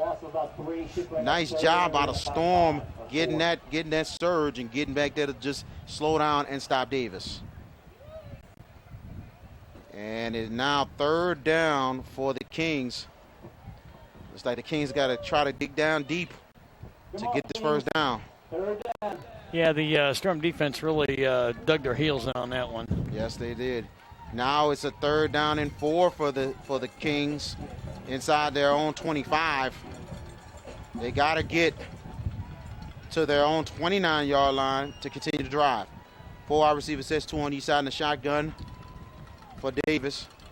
Taking his time on the line. Back to pass is Davis. Davis looking. Got a little time. He rolls out to the left. He throws, caught. And it is a first down. Glenn Fitch with the catch. 1st and 10 and we've got for a flag, the Kings. And the flag is down. Let's see. Yeah, back at the 18. Holding on the Kings. Negate that one. Oh. So that's going to push back Crescent City. Well, Crescent City's trying to catch up to Nashville in the penalty column. Yeah, you're right about that. That's not surprising because we mentioned a young team in its 2nd year of this league. And yeah, you're going to have some hiccups. Exactly. They still have some hiccups. You know, they're more mature than it was first game of the year. Oh, but I'm sure But of at the that. same time, they're gonna make mistakes anyway. Absolutely, but they haven't made many tonight, and they're still looking very good. 3rd down now and 15 for the Kings inside their own 15-yard line. 4 wide receiver sets, 2 on each side, shotgun. Davis just waiting on snap. Back to pass Davis. Davis got pressure. Davis is going to try to run it, but defense lines in the backfield. Number 95 makes the tackle, Lonnie Harris. So it's 4th down for the Kings. Yeah, 6'3", 285 out of Arkansas Pine Bluff. Wow. Big fella. Man, I tell you one thing, looking at this roster, you talking about Melvin Davis, where do you find these people? You got a bunch of players from Mississippi Valley, from Middle Tennessee. Where you get these guys from? Where you find them? We get down to Mississippi and find those big corn-fed boys. Yes, indeed. So like Nebraska defensive lines of old. Yes, the offensive line of Nebraska, ridiculous. As number 3, Kewan Bullock will punt it, and he's at his own 1-yard line. And for the Storm, it's number 8, Hendricks. Is this not the first punt tonight for Crescent City, if I'm not mistaken? This is the second punt. Second, okay, so they punt haven't had many. So Merriweather also is waiting to return for the Storm. Hendricks has got to be careful, and they had a nice snap last time. Good snap again. Flag down. Actually, no punting. Is a timeout on the Storm as they use their first timeout, and we're gonna stay here. We're gonna stay right here. So they actually we're gonna go ahead and take a timeout. We'll be right back. 8-7. Crescent City Kings with the lead. 12:40 left in the first half. You're watching SportsNOLA.com.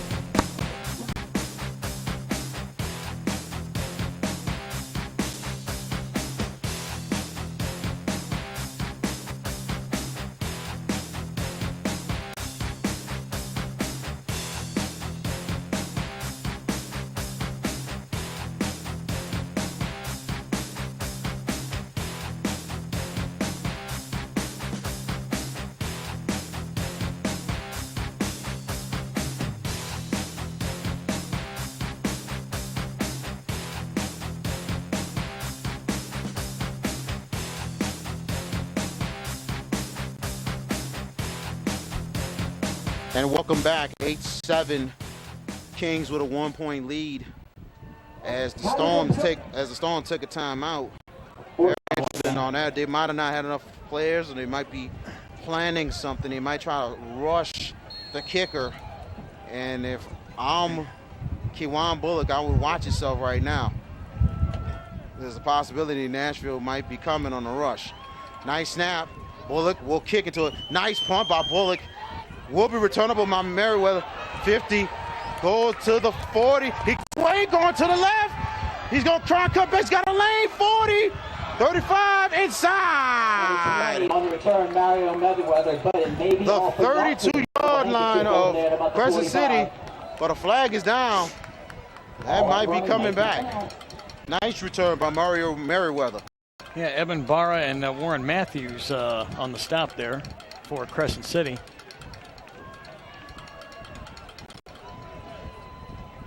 Wow, that looks like that's going to really negate that return. And then some.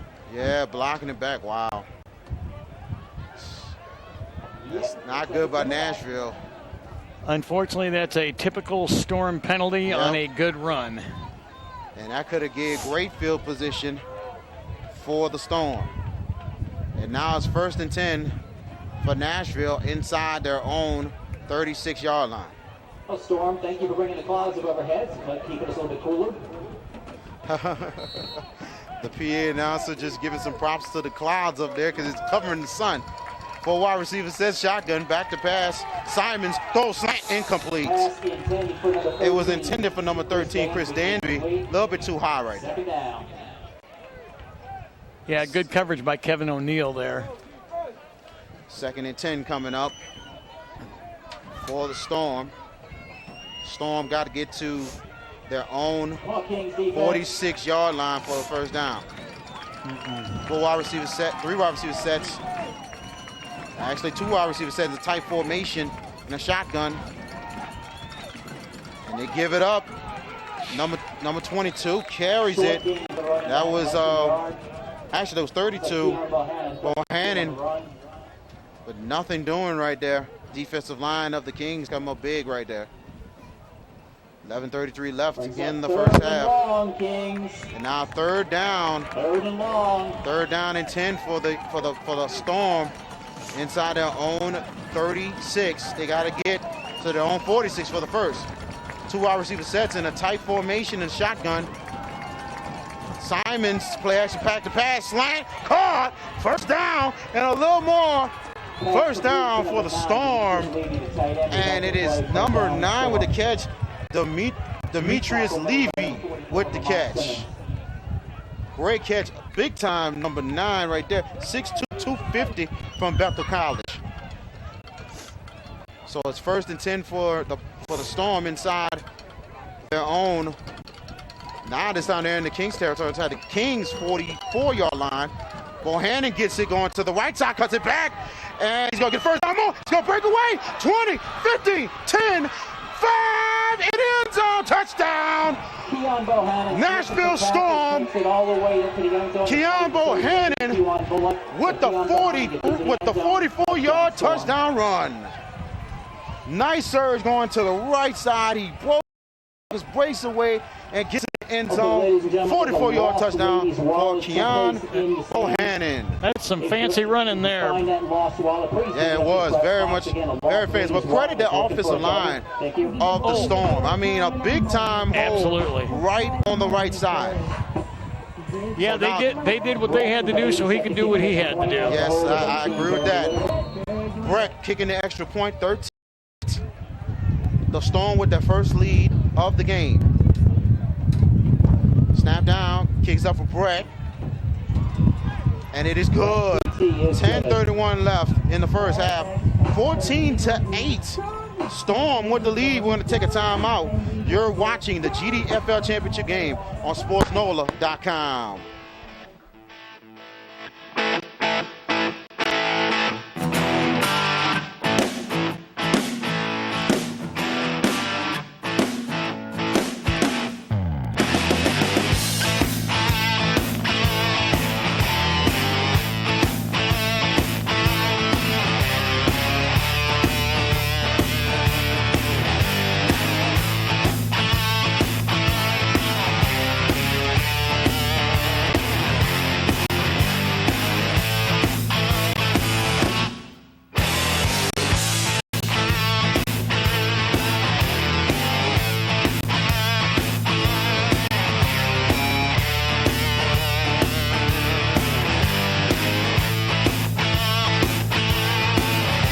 The Nashville Storm comes back down the field and takes the lead on a combo hand and touchdown.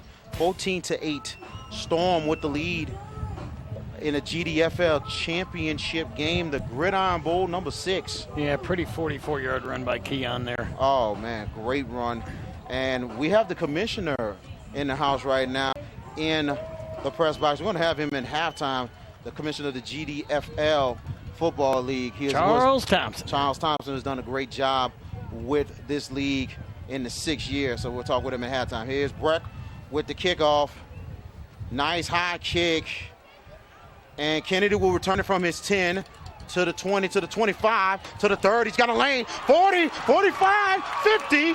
Down inside. Knocking down that fish as well.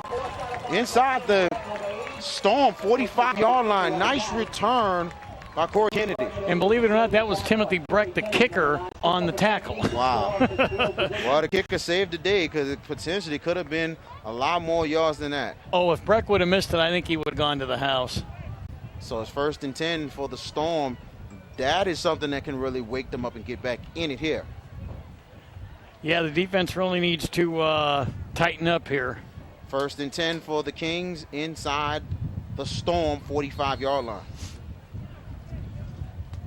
1st and 10 Kings. Storm's defense trying to at least hold this lead here. But let's see what Crescent City does. 4 wide receiver sets in the shotgun, 3 to the right, 1 to the left. Pistol formation for Davis. Davis will hand it off to Brown up the middle. Probably will get a yard, but good job by number 56 on the tackle, Darius McDonald. We told you you'd be seeing a lot of Darius in this game. Yes, and we are very impressed in him. He's a big playmaker for the defense. Man, and he comes off the ball very hard from Cumberland University. Yes. 2nd down and 10 for the Storm. Pistol formation. Tosses it to Brown. Brown going to the right side. He's only going to get about maybe 2 yards on the play. As the Kings now trying to establish a little bit of a run game here. Yeah, Dwayne Smith on the stop for Nashville, another name we talked about during pregame, VK. 3rd down and 8 for the Storm. 3rd down and 8 for the Kings. They have to get to the Storm 35-yard line.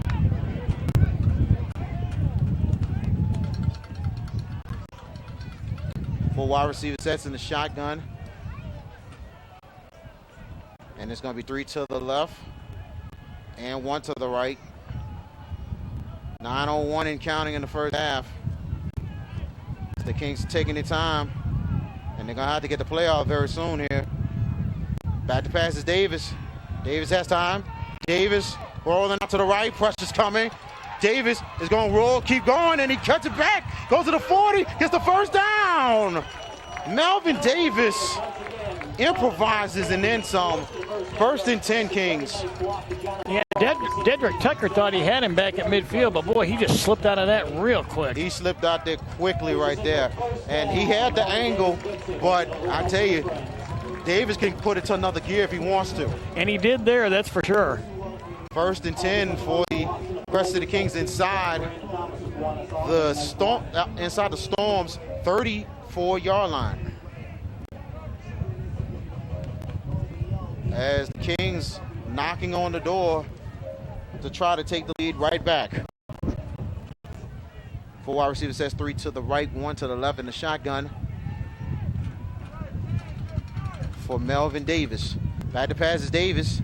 Pressure's coming. Davis is going to roll out to the right. He's going to cut back. Davis at least got some positive yards. He got hit pretty hard by 24 Randall Smith, but he got some positive yards on that play. Boy, Smith just jumped up on him. He looked like he came out of a cannon, but I'm telling you.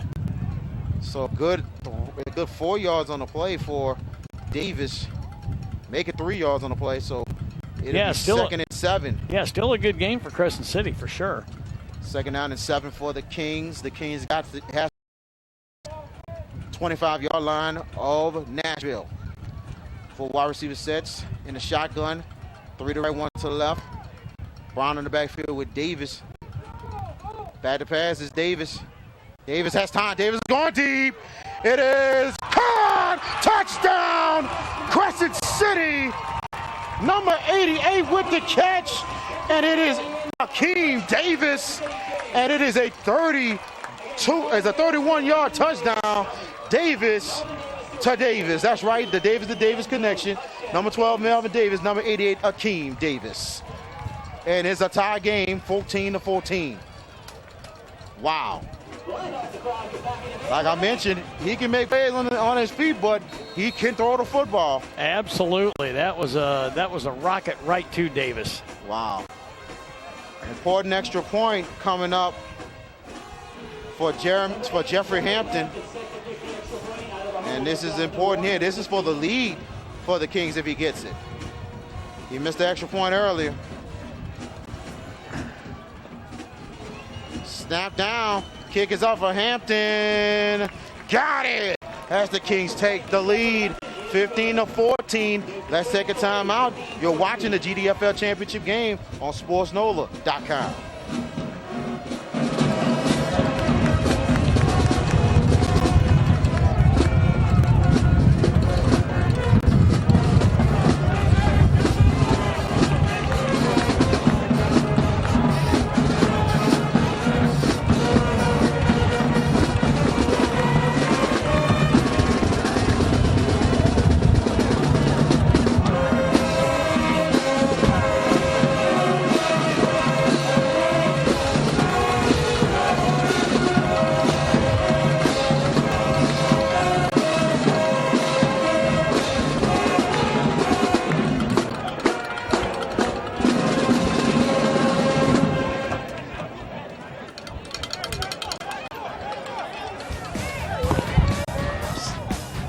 Welcome back to Victory Field at Joe Brown Memorial Playground. 15-14, Crescent City King leads the Nashville Storm in the GDFL championship game. Brought to you by Revive Athletics. Go to reviveathletics.com or give them a call, 504-524-6904. Big shout out to Matthew Harrell of Revive Athletics. Good kickoff by Sean Jones. And they will take the kickoff on the 4-yard line. And it goes to the 20 inside. Good return. And it is inside the Storm 29-yard line. Good return for Randall Smith. As the Storm coming back on the field. And let's see if the Storm's veterans come up big once again, facing adversity, being down. Well, yeah, they've really got to answer the bell this time. They've got to march right down the field and put 6 more on as well. 1st and 10 for the Storm inside their own 30-yard line. Now they're going in a 5 wide receiver sets in the spread. Simons back to pass. He throws it, almost intercepted. Good job by Sean Jones getting in front right there. As Simons was looking for the slant, but I tell you, Sean Jones put the big paw up there. I really thought he had it. Wow. 2nd down and 10 for the Storm. Shotgun formation, the 5 wide receivers, and it's 2 to the left, 3 to the right. Simons back to pass. He's going to take the draw, and he's barely going to get a yard, probably none. Big time play by number 99, and that's Seth Adams, the former St. Augusta Purple Knight defensive lineman, gets a big stop right there. So it is now 3rd and 10 for the Storm. They got to get to their own 40-yard line. Shotgun formation, actually 39 for the Storm. Shotgun formation, 5 wide receivers, back to pass to Simons. Pressure's coming. Simons gets away, and he gets hit and knocked down. Sean Jones with the hit for the Kings. 4th down for the Storm. Wow. Well, that was a 3-and-out that Nashville did not need at all. No, not at all. And right now the momentum is on the side of Crescent City. Absolutely. With 5:36 left in the first half. It'll be big if the Kings get the ball back and score. You know. Oh, that would be huge, because with only 5 minutes left, they're more than likely would take a lead into the dressing room at halftime. The Kings are playing just unbelievable right now, especially in this championship game. You're talking about they're growing up. They're growing up right now. And it is a timeout, Crescent City. And I'm looking at the producer. We're going to take it with him, or we're going to stay? We're going to stay. We're going to go ahead and stay. All right. And, and talking about so far this first half, it's been unbelievable how both teams are playing, but how Crescent City has grown up before our eyes right now. Comparing to the first playoff game, how nervous they were playing, today is different. They are playing lights out their minds, and they really want to win this championship. They really do, and like I say, I've been impressed. This is probably the most formidable opponent Nashville has faced all year, playoffs and regular season. Absolutely, and the Kings only has one loss on the season to the Georgia to a good Georgia team. And, man, the Kings just gets better and better each week. Some of the games, basically almost all the games were close squeakers, but they really play hard. But they really are stepping up against a very good Storm team that's won multiple championships. Breck for the punt, and he gets it away. Fitch is returnable. He's going to take it from his 40. Try to cut it back, and he goes out of bounds inside of the Kings' 45-yard line. That was Dwayne Smith that pushed him out of bounds. And a little ruckus on the sidelines. Little love fest going on down there. Little wolf tickets right there. Coaches got to step in a little bit. That's what I always call it when that starts. It's like, oh, there's a love fest going on down there. Absolutely. And you don't want to overdo it, and the assistant coaches are getting on the players right now, letting them know, hold your composure down. You're in a championship game. You don't want to make too many mistakes. No, and you don't want to get thrown out either. Exactly. So, that's the bottom line. It's like exactly. You can get tossed out for something like that. Yeah, and right now the Kings have momentum. You don't want to lose it. No, and they just lost it on the penalty there, but and that's a 15-yarder, it looks like. And they actually did throw a flag, and it will be a personal foul. Luckily, nobody got ejected, and punches were not thrown, but could have been a little bit of ruckus. It came pretty close, I can tell you that. Yes, it did. Glad a couple of players did try to break things up here. First down, Kings. First down, Kings. Inside their own 36-yard line. 4 wide receiver sets in a pistol formation for Davis. That's going to be offsides on Nashville. Yep. Number 56 crossed over quickly, and that's McDonald. Yep, Darius got a little antsy there.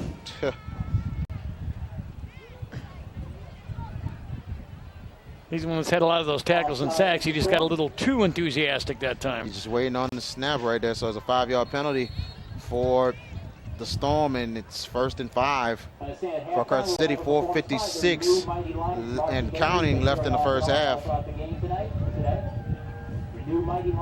So it will be 4 wide receiver sets, 3 to the left, 1 to the right in the shotgun in a pistol formation for Davis, and Williams in the backfield with him. And they're gonna go to Fitch. Fitch has it. 1st and 10 for the Kings. Glenn Fitch, being wide receiver and playing some running back. He played running back and wide receiver a bit at St. Augustine as well. A couple of Purple Knights on this team. He's a little powerhouse. Oh yeah, he's pretty fast, pretty quick, especially for his size. So 1st and 10 for the Kings inside of midfield. 1st and 10 for Crescent City. Full 7 and counting. Kings are taking their time. And sometimes it's good to do that just to eat. 4 wide receiver sets, 3 to the right, 1 to the left. In the shotgun, back to pass is Davis. Davis has a little time. He rolls out to the left. He throws it. Caught. And it out of bounds. A good 8-yard gain by number 16, Jonathan Warren, with the catch. Jonathan Warren. It's close to the first down yardage. I'll tell you, Davis is a cool, calm, and collected player here, and making plays where he needs to be. Make it a good 7-yard gain, so it'll be 2nd and 3. Yeah, he just took that like, oh, this is no big deal. Here we go. All right, 2nd and 3 for the Kings inside. now in the Storm territory inside the Storm 46.5-yard line. Wide receiver sets in the shotgun, now in the pistol formation. Look like the sun is coming back out. This time they give it up the middle. Williams, nothing doing. Good job, number 90 for the Storm, and that is Danny Roberson. Our 6'6", 345-pounder. The TSU, yeah. Oh, my goodness. Wow. That is a big boy. As we say, a rather large gentleman. Yes, indeed. And you know, I'm surprised that he went to Tennessee State. I was thinking Vandy is somehow to pick him up. That's a big dude. Yes. So now third down for the Kings. 3rd down and 6 for the Kings. Kings got to get to the Storm 40-yard line. 4 wide receiver sets in the shotgun. Back to pass is Davis. Davis is trying to roll in. He's going to go to the right. He's got a block. He's going to throw down the field. Ooh, and it looked like an interception, but it's going to be out of bounds. Incomplete. Almost picked off by Travis Carter. Did a great job going back to the ball. Now it's 4th down for the Kings, and they're going to punt it. That was a nice grab. Just too bad it was out of bounds when he caught it. Right. But yeah, nonetheless, a really nice grab by Travis. Man, I tell you, it wasn't really too good of a series for the Kings, and I tell you, they was trying to at least get another score on the board, but they couldn't make any plays right there. No, and actually not one of their better series, because most of their series have been very positive moves tonight, either scores or almost scores. So we have a timeout on the field. We're going to take it with them, and it is 15-14 Kings, 1-point lead, 1:56 left in the first half. You're watching the GDFL championship game on SportsNola.com.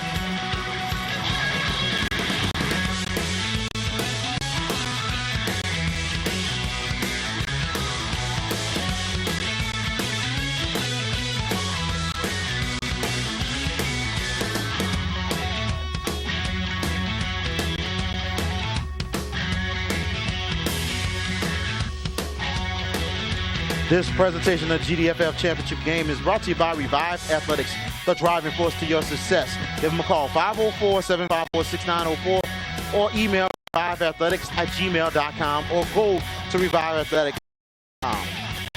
Back a punt right now for the Kings. Number 3, Kewan Bullock.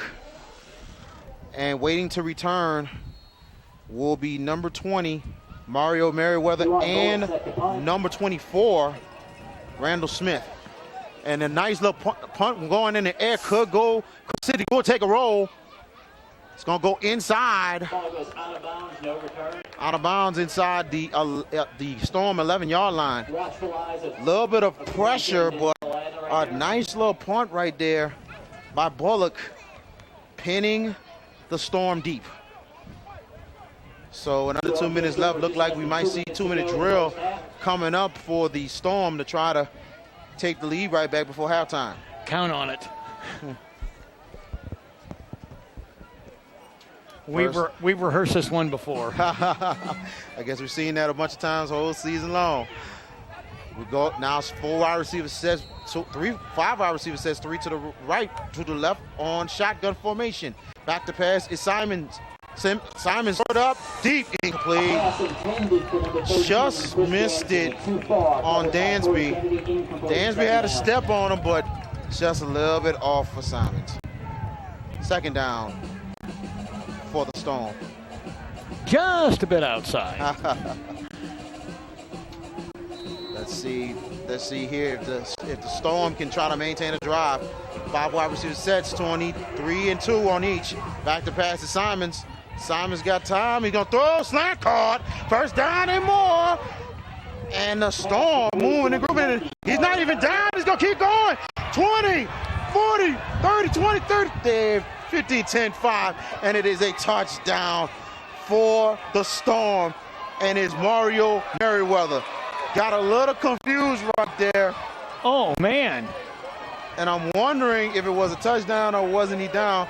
No whistles were blown. And then on top of that, I think the running back was on, I think Merriweather was on top of a Kings player, meaning he wasn't on the ground. So he can keep going. And Crescent City's going, what? And actually, so am I for a minute, but not touch the ground, and just like in the NFL, And it, yeah, he wow. yeah, he landed on And it top of a Kings player, so he was not technically down. You're right. And it ain't just pro rules, it's all football rules. Right. So that is wild. 89-yard touchdown for DeMarcus Simons to Mario. Wow, unbelievable. Man. I kind of got caught up myself with the call. I'm like, whoa, wait a minute, did he? I'm like, whoa, he is. And I almost got confused. Well, he actually hesitated for a moment down there. He's like, wait a minute, am I down or not? And he's like, no, I'm on top of him, so I can go. But the way it's looking, I was seeing, well, we'll talk about that after the kick. Breck will kick the extra point. Nice snap. Kick is up for Breck. Got it. 120 left in the first half. 21-15. The Storm with the lead. We're going to take a break. We're coming right back. You're watching the GDFL championship game on sportsnola.com.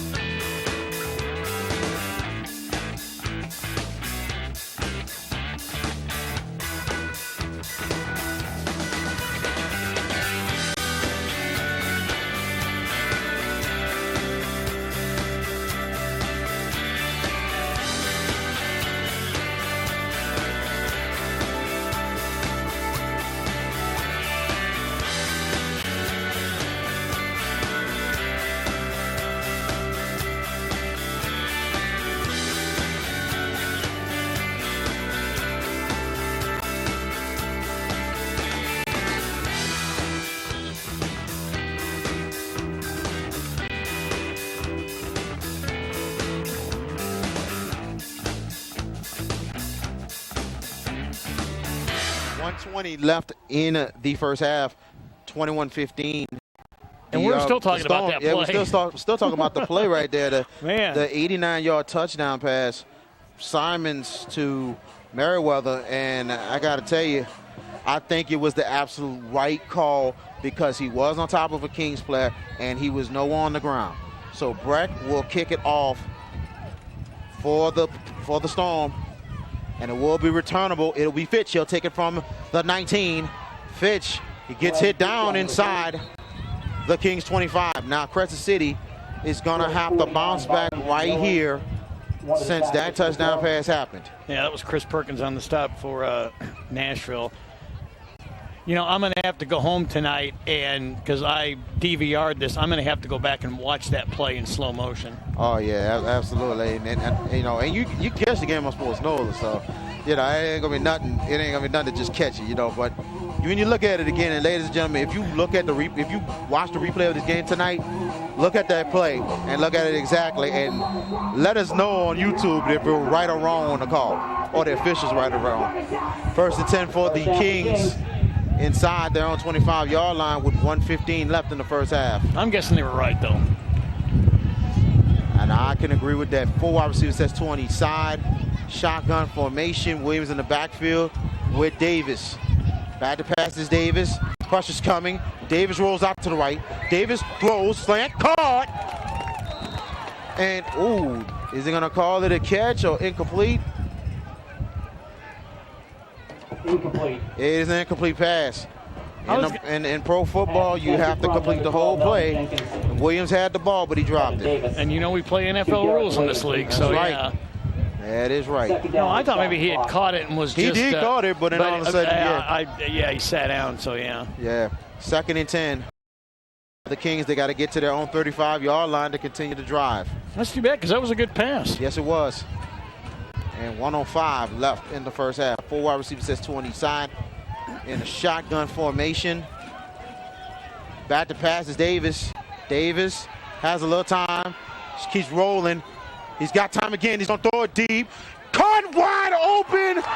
And it is Matthews. Got blocks in front. 30, 20, 15, 10 inside. The Storm 9-yard line. The big man. Actually, it was Davis with the catch. 88. Davis again coming up big. Akeem Davis, wow. What a catch, and he had blocks right there in front. With 47.7 seconds left, first and goal for the Crescent City Kings. What a chance to get on the scoreboard and take the lead. Yeah, that's exactly what they needed to do. They called up, dialed up the play they needed, and that was it. So it's first and goal for the Kings inside the Storm 9-yard line. 4 wide receiver sets on each side. In shotgun formation, low snap, back to pass is Davis. Davis throws, end zone, incomplete. Could have maybe been a flag, but no call. That's a good no call right there. And it was intended for Davis. Chris Copeland and Randall Smith on the coverage for Nashville. 41.8 seconds left in the first half. And I believe 2 timeouts left for the Kings.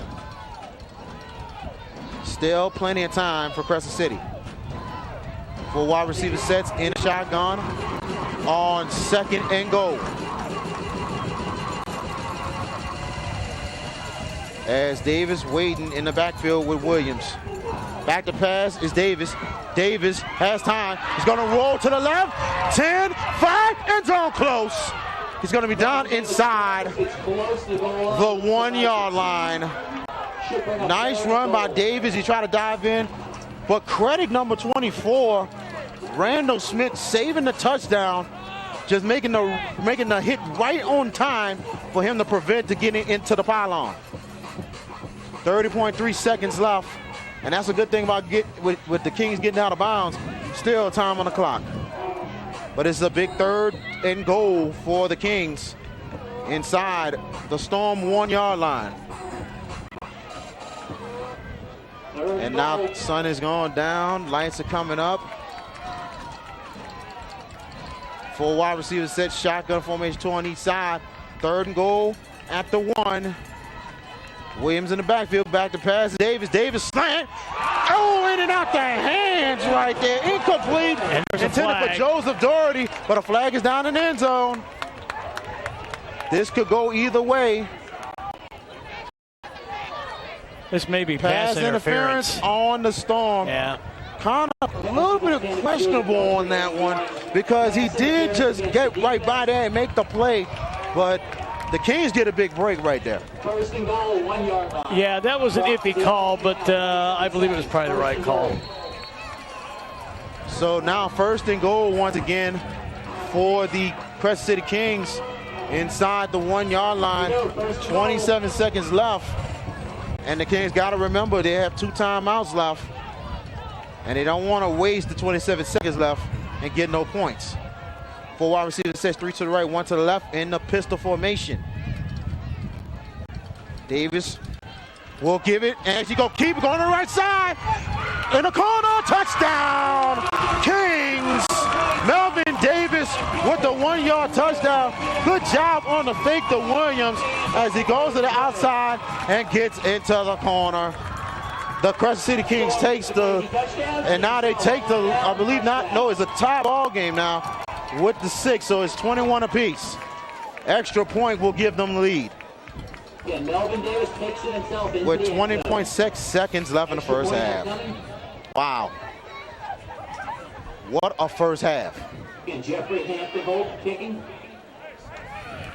And probably out the 2 games we have broadcast, to me, this has been the best one that we have done for the GDFL. I mean, both teams are playing very well despite the mistakes in the ball game. Very important extra point coming up for Hampton. Good snap. Kick is up for Hampton for the lead. Got it! 20.6 seconds left in the first half. And it is 22-21. Kings with the lead. We're going to stay right here on SportsNola.com. Special presentation of the GDFL Championship game brought to you by Revive Athletics.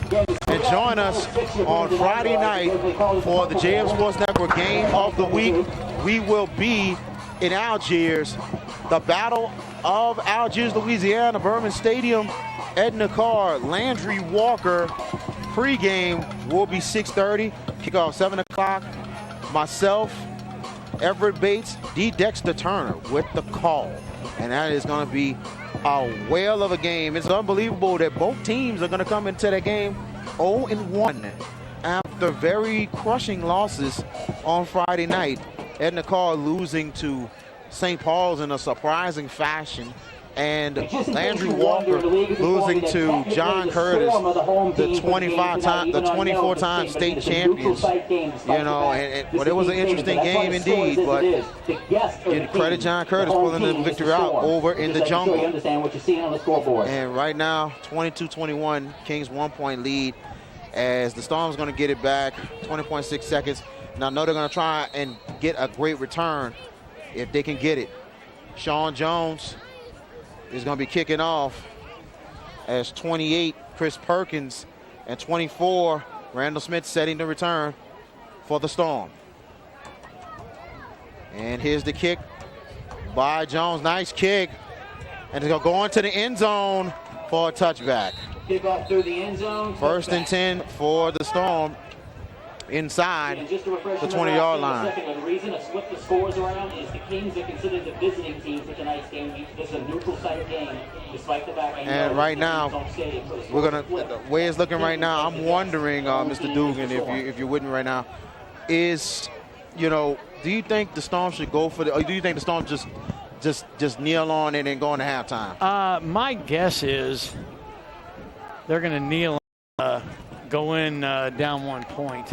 I think that would be the smart thing to do. You're not down big. It's a very good and close game.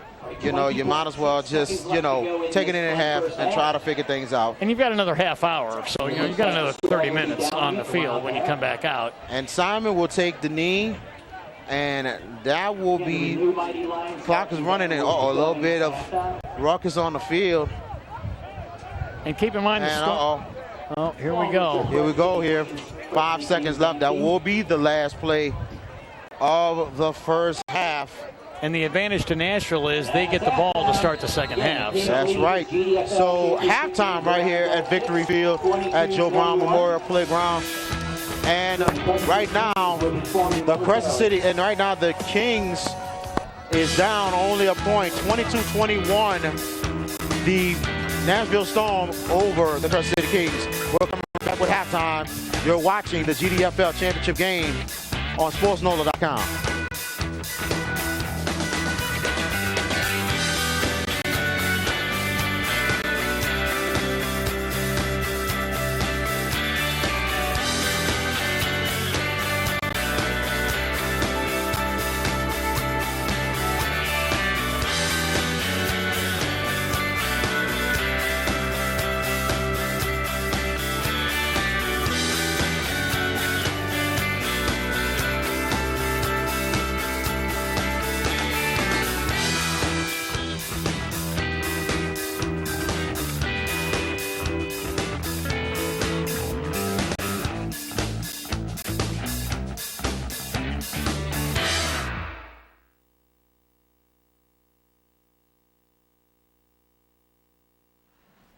And welcome back.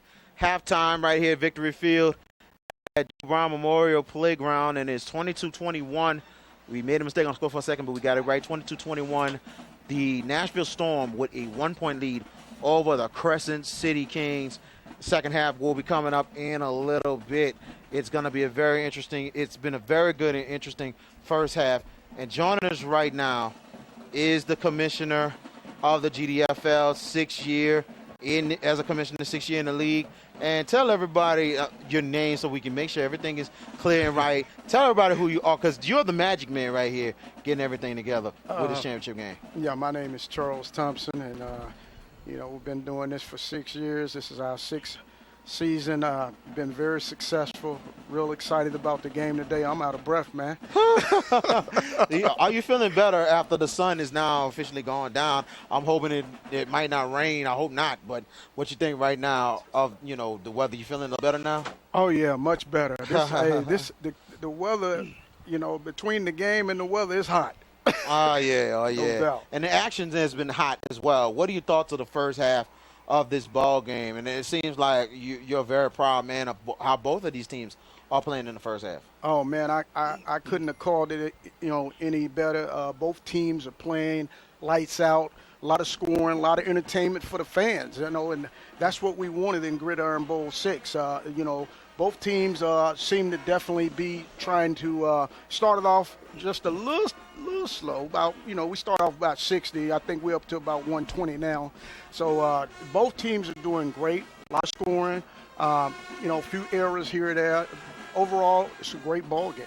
What the forefront that you guys wanted to pick New Orleans as the site of the championship game? Well, of course, every year we put out a bid for cities to come on board and be participants in the national championship, which is dubbed the Gridiron Bowl. This is Gridiron Bowl 6.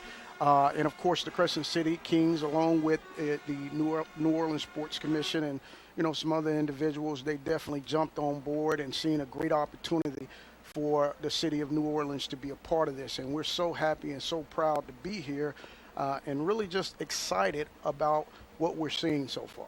Oh, yeah. And I'm going to ask you one more question before we let you go head on and everything else. What is the future of the GDFL, the way it has been successful, turning these young men into great people of society, especially with this league in its 6th year? Oh, our future is going to elevate even further.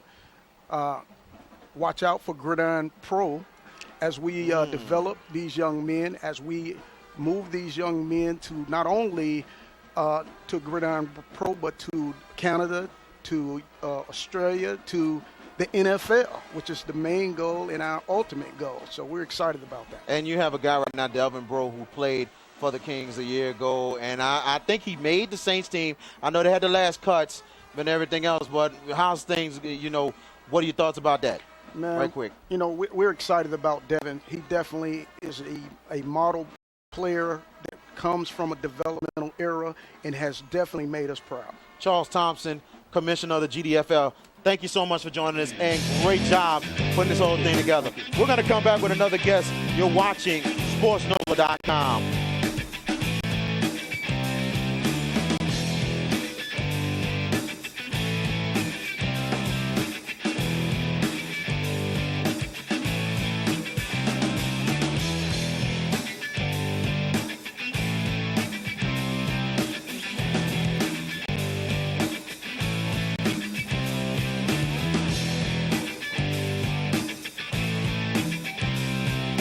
Welcome back, halftime right here, and let's make a correction. Crescent City Kings winning 22-21, 1-point lead for the Kings at halftime. Joining us right now is the general manager of the Crescent City Kings, Mr. Ruben DeTiege. How you doing, Ruben? And VK, welcome. Thanks for having us on, man. Exciting game, isn't it? Oh, my goodness. Great first half between both teams, man. Absolutely. Both teams are doing a wonderful job. Are you really surprised that the way the team has really matured this game all this season, but going against a team that's averaging 35, 40 points a game and really staying in it, and not just that, winning the ball game? Absolutely. My guys have been committed all year, and a lot of hard work. I got to tell you, VK, we made a commitment. We went to the Senior Bowl this year and saw some guys, and we picked up a couple of guys like Brown, who we call Shreveport, and we did an excellent job of getting these guys together. But I got to give all the credit to Coach Animal. He did a wonderful job putting these guys together, and they've been doing a great job out there. But I am surprised that we're doing a good job, but not surprised because of all the hard work we do. Oh, yeah. Coach Fred Washington, the Hall of Fame and the AAA league and stuff, he's doing some great things. You guys got honored this week before the championship We sure game. did. The city council asked us to come down, and they honored us with what we've been doing with young people, getting them in school, getting them in paid football, and it's all about them, VK. It's really about these guys working hard, being seen so they can get to the next level. And I'm wondering if some of the councilmen are here today, or they made it out. I know it might. Well, we worked so hard at the game. I don't know. Nobody called me and told me, but they all said they were coming. But we'll see what happens. All right. And I'm going to ask you one more question before we let you go right here. The future of the Kings, more than anything else, especially how much of a job that the commission has done bringing the championship here, and y'all being fortunate to get to the championship game at home, you know what I'm saying? Last October, we told this guy this would be a great place. We've hosted all kind of wonderful sports events here, from Super Bowls, Final Fours, to track events, to just everything. And I told him this would be the great venue for him to have his game at. He bought into the idea, and we had no idea. We had a goal to get here, but we did get here. and you're hoping to have to bring that back next year. Yeah, well, we have in talks about that right now. Wow. So, Ruben DeTiege, thank you so much for Thank joining us. you, VK Jones. The general manager of the Crescent City Kings, Ruben DeTiege. We're going to come back with one more guest. You're listening to Halftime. I'm going to say watching Halftime on SportsNola.com.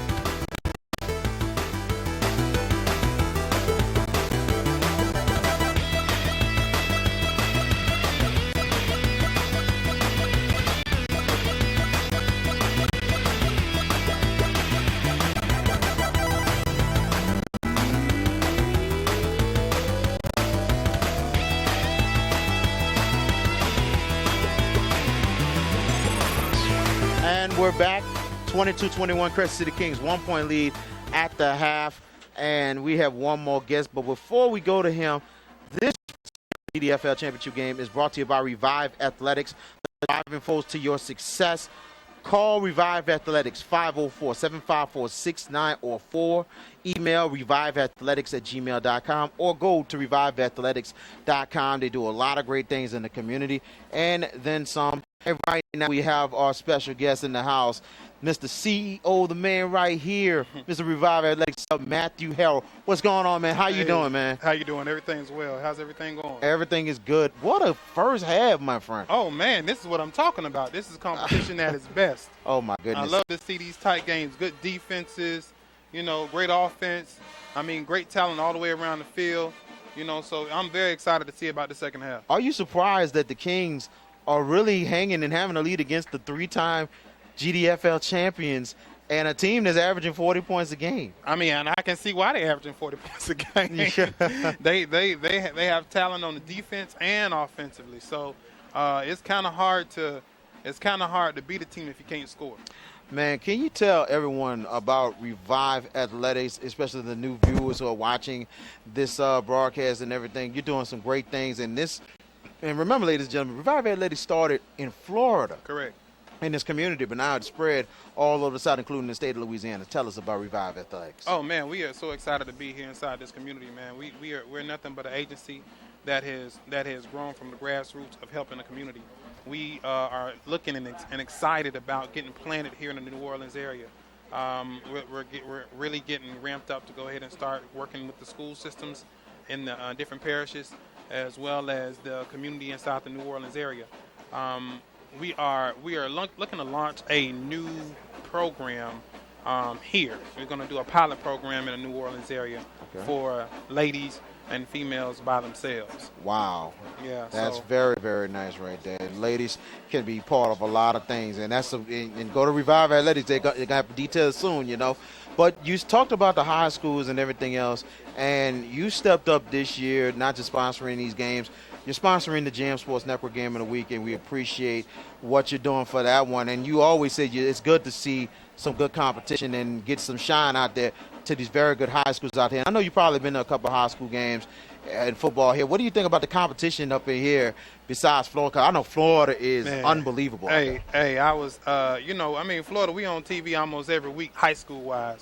So I'm actually excited to see some high school football talent, And you have a lot of good high school talent that just don't have the pub that it needs to. Mm-hmm. I mean, you hear about Texas and you hear about Florida and you hear about a little bit of Georgia but I mean, New Orleans, man, there's a lot of great hidden gems here that really need to be discovered. Oh yeah, and the thing about it, Louisiana is the biggest football state per capita in America, so it's amazing. One more question, Max, and I'm gonna let you go ahead on, man. What are we gonna see in this second half, and not just that, what other things we're trying to look forward to with Revive Athletics? In the second half, man, we're going to go ahead and have these great halftime adjustments. Hopefully we can get that quarterback to go ahead and settle down just a tad bit and read come across the middle and let the ball come out of his hand a whole lot quicker. Because there was a lot of times that number big 8'8". I don't know if he about 6'5" or he looks 7 foot out there. Just towering over people. And I mean, give him the rock. Oh yeah, I agree. I agree with that. Give him the rock. And Revive Athletics is doing a lot of great things. And Mr. Matthew Harrell, we thank you so much for joining us, doing some great work, for sponsoring this thing, and also sponsoring JM Sports Network coverage of the Game of the Week. And he's dancing, liking that music right there, man. Oh yeah. So we're gonna come back for the start of the second half. Crescent City Kings up on the Nashville Storm, 22-21. You're watching the GDFL Championship game brought to you by Revive Athletics on SportsNola.com.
And welcome back to Victory Field at Joe Brown Memorial Playground, and we appreciate everybody joining us on the halftime report.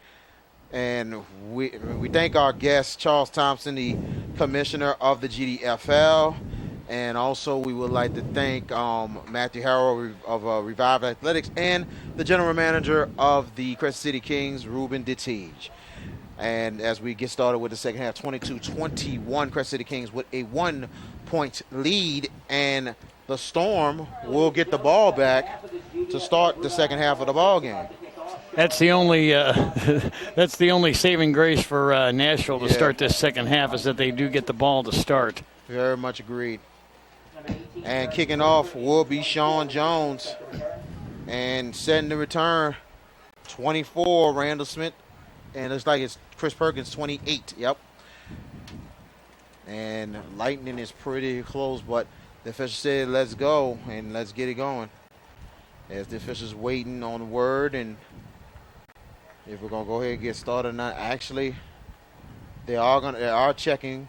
Yeah, they're looking at the radar and stuff like that. Right. Yeah, they need to see, because if it's within 10 miles of here, we've got to stop. And I tell you, the way it's looking in the clouds right here, pretty dark, and it's lightning a little bit right now. It's pretty close over here. And then when I was down by the concession stand at halftime, I noticed a bunch of people heading for their cars. So I think they're thinking the same thing. Yeah, and I think a couple of them might have didn't bring the umbrellas. So there you go. They might have didn't bring the umbrellas, or they seen the weather report and it said, "Let's go, let's get out of here." You know, they want to beat the storm home. I see a couple of people in the house have brought their umbrellas in. So can't blame them. They know what time it is.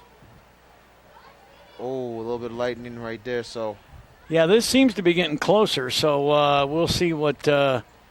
Let's see what happens with the head referees. If we're gonna start the second half on time, or we're just gonna have a lightning delay, which will hopefully maybe 15 to 20 minutes. Well, no, unfortunately, it's 30 minutes. 30 minutes, absolutely 30 minutes of a lightning delay. That's White Hat Hank McNair out there. Oh, man. Former commissioner of the PSFL. So they're talking it over and deciding whether they're going to start this game or not, VK. And to be honest with you, I think honestly it should go with a delay, because lightning's pretty close, and I don't think nobody should be out. That's something I don't want to see. Yeah. So officials are waiting to see it. They're gonna just go ahead and get things rolling and started. What the word I'm hearing, that rain is coming this way. It's probably, what I'm hearing is, might not be too long. It might be coming through and passing by. And I think we heard is like 45 miles away in Mississippi at this point, so that's not that far. Exactly. And then on top of that, it's saying it might come in, it might come quick. Hopefully it's like it was for the playoff game that we had. Did you have some rain during the playoff game? Man, we had rain in the last minute of the ball game. Oh, okay. Which was actually 5 minutes, and that's it. It cleared out. Well, I don't know if it's going to be 5 minutes, but it might be a 15, 20-minute rain thing. So let's hope so. Yeah, the chain gang had to move to the other side, as they always do during the halftime. As officials are taking their time, and let me get your thoughts, Mr. Dugan, about the first half of the ball game. I mean, great first half between both of these ball clubs. I mean, unbelievable for a championship game. Yeah, Nashville penalty-ridden, unfortunately, as usual, as we talked about. So no big surprise there. And Nashville got off to kind of a slow start, actually. Not really their usual, take the first drive down, score, and get on the board and take control of the game. Crescent City took their first drive down 63 yards and scored. And really, I think most of the first half was Crescent City. Absolutely. And it looks like the head referee is ready to go, and he blows the whistle, and we're about to get started with the second half. Chain gang set, and here we go as Sean Jones will kick it off. And here's the kick. Nice kick by Jones. It will be returnable, taking it from his own 15 to the 30. Almost got loose. Down inside. Storm 31-yard line. Good return by Randall Smith, but he's still down on the ground. And it'll be an injury timeout, and he's still down. Yeah, he got kind of wrapped up there. He really fell on his right side, and looks like he may have one ankle underneath the other. Yeah, he fell down very awkwardly as the medical staff checking on him. Yeah, it's Coach Corbett and the trainer Mike C. And that would be a very devastating loss for the Storm. Oh, indeed. That's one of the big-time returners for Nashville. And it is the more the Purple Bowl because both teams have purple in their team emblems. As Nashville is in the purple jerseys, white numbers, and black tugs. And the Kings on the white and the purple numbers. We're going to go ahead and take a timeout with them. And we'll be right back. You're watching the GDFL championship game on SportsNola.com.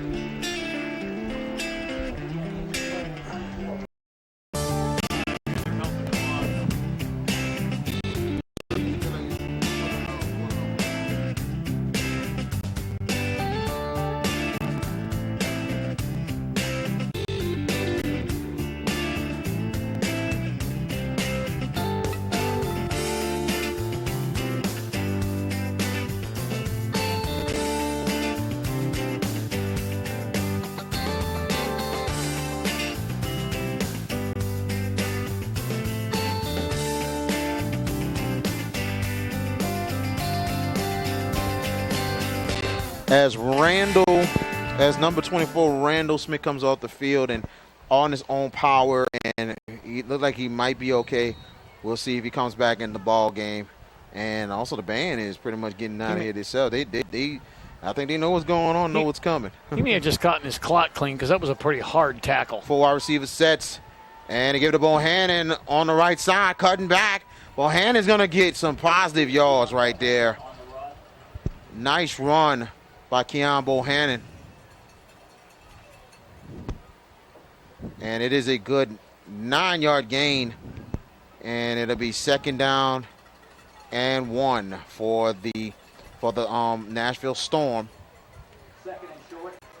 And there's no huddle offense for Nashville, and it's going into a 3 wide receiver set. They give it to Bohannon again, going to the left side, cutting back. He's close. Pretty close. Oh, I think he's got it. And it is a 1st down for the Nashville Storm. Nice run by number 32, Keon Bohannon. As like I said, the 3-time champions trying to prove that they are still pretty much on the top of the heap, especially on this drive coming up. 3 wide receiver sets. And that is definitely a free play as Simons throws the card. 30-20 inside. And inside the Kings 20-yard line. And that was Whitaker wide open right there. And it was a offsides on the defense. Good smart play by Simons, knowing it's a free play. And the Storm took advantage of it. 1st and 10 for Nashville. And that was pretty much kind of obvious because Crescent City really was flagrant in that jumping off offsides. Very much right there. 1st and 10 for the Storm inside the Kings 20-yard line. Shotgun formation. Back to Pat Simons. He throws the end zone cut. Ooh, in and out the hands. Back into the end zone. No catch. Number 20, Mario Merriweather. Wow. They had the ball right there, and it was incomplete. Merriweather who could not hang on. Incomplete. And I'm wondering, it was an incomplete pass, and they're stopping them. I'm wondering they're going with a running clock or something. I don't know. 3 wide receiver sets in the shotgun formation on 2nd down and 10. Back pass Simons. Slant. Oh, incomplete. Good job by number 35, Brooker Roberts, getting right there in the middle of the slant, breaking the pass up. They could be trying to run the clock a little bit just to get this quarter in before the weather moves. Yeah, that's what it probably is. Third down. So now it's third down and 10 for the Storm. They're still at their own 20-yard line. They got to get to the Crescent City 10 to continue to drive. Red zone time for the Storm. Absolutely. 3 wide receiver sets in a shotgun formation for Simons. And they give it to Bohannon on the left side. Nice little surge right there. Side, Keon Bohannon. Talk about a host of Kings. Give nearest credit to number 44. Now it depends, but it's fourth down. He's short. Nice positive run. But it'll be fourth down. I guarantee they're going for it. They probably are. I can promise you they're going for it. Breck is not out there, so. Wow, I thought Breck could just go ahead and kick the ball because it isn't his distance. So it's 4th down and 1 for the Storm. Shotgun formation. And in the game is 34. Randall Toney. Simon's waiting on the snap. And a flag is down. On the field. And it could be a false start. Let's see. False start against the offense, it appears. I wait the official signal. False start on the Storm. That kind of hurts right there. And now it pushes him back. It'll be 4th and 6. 4th down, but 4th and longer. Yeah, that's an alley, and Breck will come in to boot a field goal now. Yeah, 4th and 6. And now they're inside the 16-yard line of the Crescent City Kings. 4th down once again. And it's the field goal is done. 16, and this is going to be a 31-yard field goal for Breck. High snap. Kick is up for Breck. Got it! 31-yard field goal. Good job by number 82 Breck. 31-yard field goal. And that gives the Storm the lead 24-22. And that's actually right in Breck's comfort zone, to be honest with you. Anything from 40 yards on in is pretty comfortable. Pretty much a chip shot for Timothy. 10:57 left in the third quarter. 24-22. This is a neutral site game, so that's why it reflects 24-22 Storm, not the other way around. So we appreciate everyone joining us on SportsNola.com. The GDFL championship game, the Crescent City Kings and the Nashville Storm. The Storm, the 3-time champions, comes up big again with a big drive and converting it with a 31-yard field goal. BK Jones and Kevin Dugan with you. We appreciate everybody joining us right here on SportsNola.com. And tune in next week for a lot of action in prep football.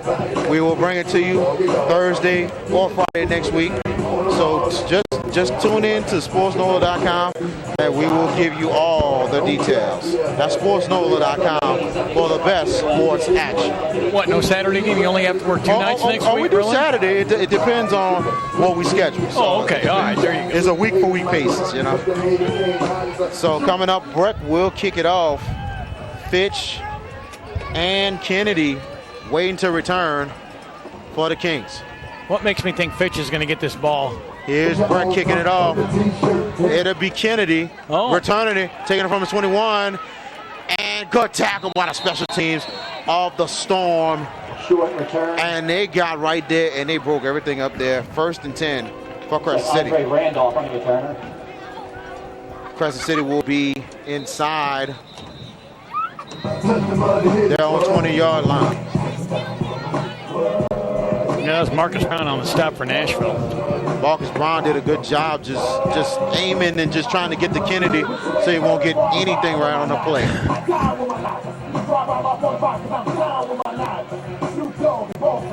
So we appreciate everybody joining us, and looks like we had a flag on the play as well. Personal foul on the Kings. That pushes them back 15 yards. Oh. Wow. So I tell you. This is something that the Kings did not want. The momentum now is starting to swing the way of Nashville. That was a big owie right there on Crescent City. I tell you, You do not need that when No. you're starting from so far back in your territory anyway. Absolutely. Shotgun formation. First Kings inside their own 10-yard line. 4 wide receivers sets 2 on each side in the shotgun for Davis. And they give it up the middle, up the gut. Probably only a yard on the play. And it's number 28 with the carry, Lamar Johnson. 24-20, 24-22. A 2-point lead for the Nashville Storm. Dwayne Smith and Lonnie Harris on the stop for Nashville there. And now 2nd and 8 for the Kings. 2-yard gain right there. Kings got to get to their own 20-yard line to continue to drive. 4 wide receiver sets, 2 on each side. Shotgun formation for Melvin Davis.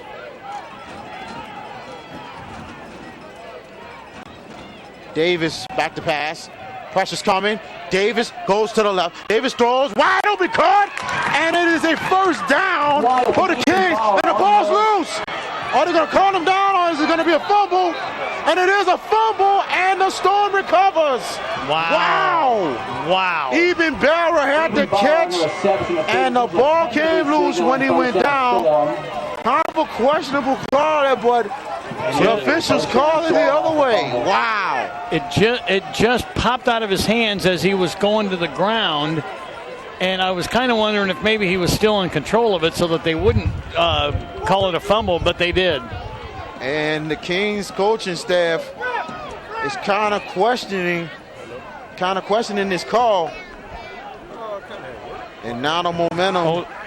They're not to the Storm. They're not kind of questioning it. They're very upset. Oh man, very upset. As would the Storm coaching staff be if this was called on us. Coach Fred Washington, the head coach of the Kings, not happy with that one. 1st and 10 for the Storm inside their own 27. Back to pass to Simon. Simon pump fakes. Simon deep, incomplete. Pass deep, the end zone, incomplete. And it was intended for Stevie Hendricks, number 8. As I tell you, the Storm trying to go for the throat right here. Pass intended for number 8, Stevie Hendricks. And credit the head coach of the Storm, really trying to go for it here. And the head coach, I wonder who he is and stuff like. How good of a coach is he? Charles Hunter. He has 101 wins and 6 losses in 9 years as the head coach. Wow, Bohannon, he's only going to get a yard on the play. Number 27 with a nice tackle, and that's Denzel Ladner. Denzel Ladner, correction, number 27. Coach Hunter actually played his college ball at TSU as well. Wow, Charles Hunter doing some very great things with this Nashville squad. Now 3rd down and 10 for the Storm. 3 wide receivers sitting in the shotgun. And back to pass Simon. Simon's got time. Simon's going to throw it deep. Oh, in and out the hands. Wow. That was it for Demetrius Levy. He had it in his hands. He dropped it. So it'll be 4th down for the Storm. And Breck will come back out again. And this time, Tim Breck, and is at the 27-yard line. Tim Breck, and this one will be a 42-yard field goal this time for Tim Breck. This is just a little out of his range, but still doable for Tim. By the way, the 100th win for Coach Hunter came on our last regular season game this year. Wow, very nice right there. So 42-yard field goal coming up for Tim Breck. This is a big field goal if the Storm can get it. Low snap. Oh. And they're going to have to get up right there. It was a botch snap. And here comes the run right there. And they're going to throw it up in the air. It is incomplete. It was number 18, Jermaine Whitaker. He tried to throw the pass.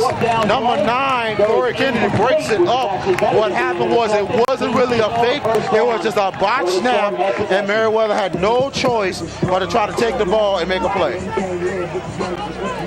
But actually, that play we have done that play before, and it's been set up as an intentional fake. Right. But you know, most of the time they call it a fire play because if it's a botch snap, do what you have to do. And that's what Merriweather tried to do. But the Kings very fortunate on that one. But the center exchange had to be a little better than that. So right, because Whitaker's always a snapper. So yeah, that's why he was in position to try and do something. But no, not this time. 8:38 left in the third quarter. 2-point lead for the Storm as Kings gets it back. 1st and 10 for Crescent City inside their own 27-yard line. For wide receiver sets 2 on each side. And it is Davis on the keeper going to the right side. Davis will get a good 6-yard gain. Scrambles out of bounds, gets a good. Did a little bit of an option read play. So it'll be second down and 4 for the Kings. Run out of bounds by Marcus Hill and Marcus Brown. And they're inside the 33-yard line. As they set up in a full wide receiver set in a shotgun. And Lamar Johnson in the backfield, the big back once again with Davis. Pistol formation. Nashville making a stop, trying to make a stop. 8 left and counting in the third quarter. Davis back to pass. Pressure's coming. Davis tries to get away. Davis leaves. Davis is going to go to the left side. Cut back. And Davis, and he will get the first down, but a flag is down. That could be coming back. Makes a nice nifty move. That could be coming back. Kings first down. However, there's a yellow. And it's definitely probably going to be a block in the back or a clip. I didn't see that coming. I kind of seen it a little bit myself. Sometimes moves like that, you got to be careful how you block. It is a block in the back on the Kings. Oh, wow. And you're going to pull that back. Flag goes against the offense. Good improvising run by Davis. But, you know, it's just a fact. It's very unfortunate the Kings got caught with their hands in the cookie jar. Yeah, and then pushed back. I figured they'd have been a little more careful on a play like that, especially with as positive of a run as Davis just had. Agreed. Very much agreed. Timeout then the officials.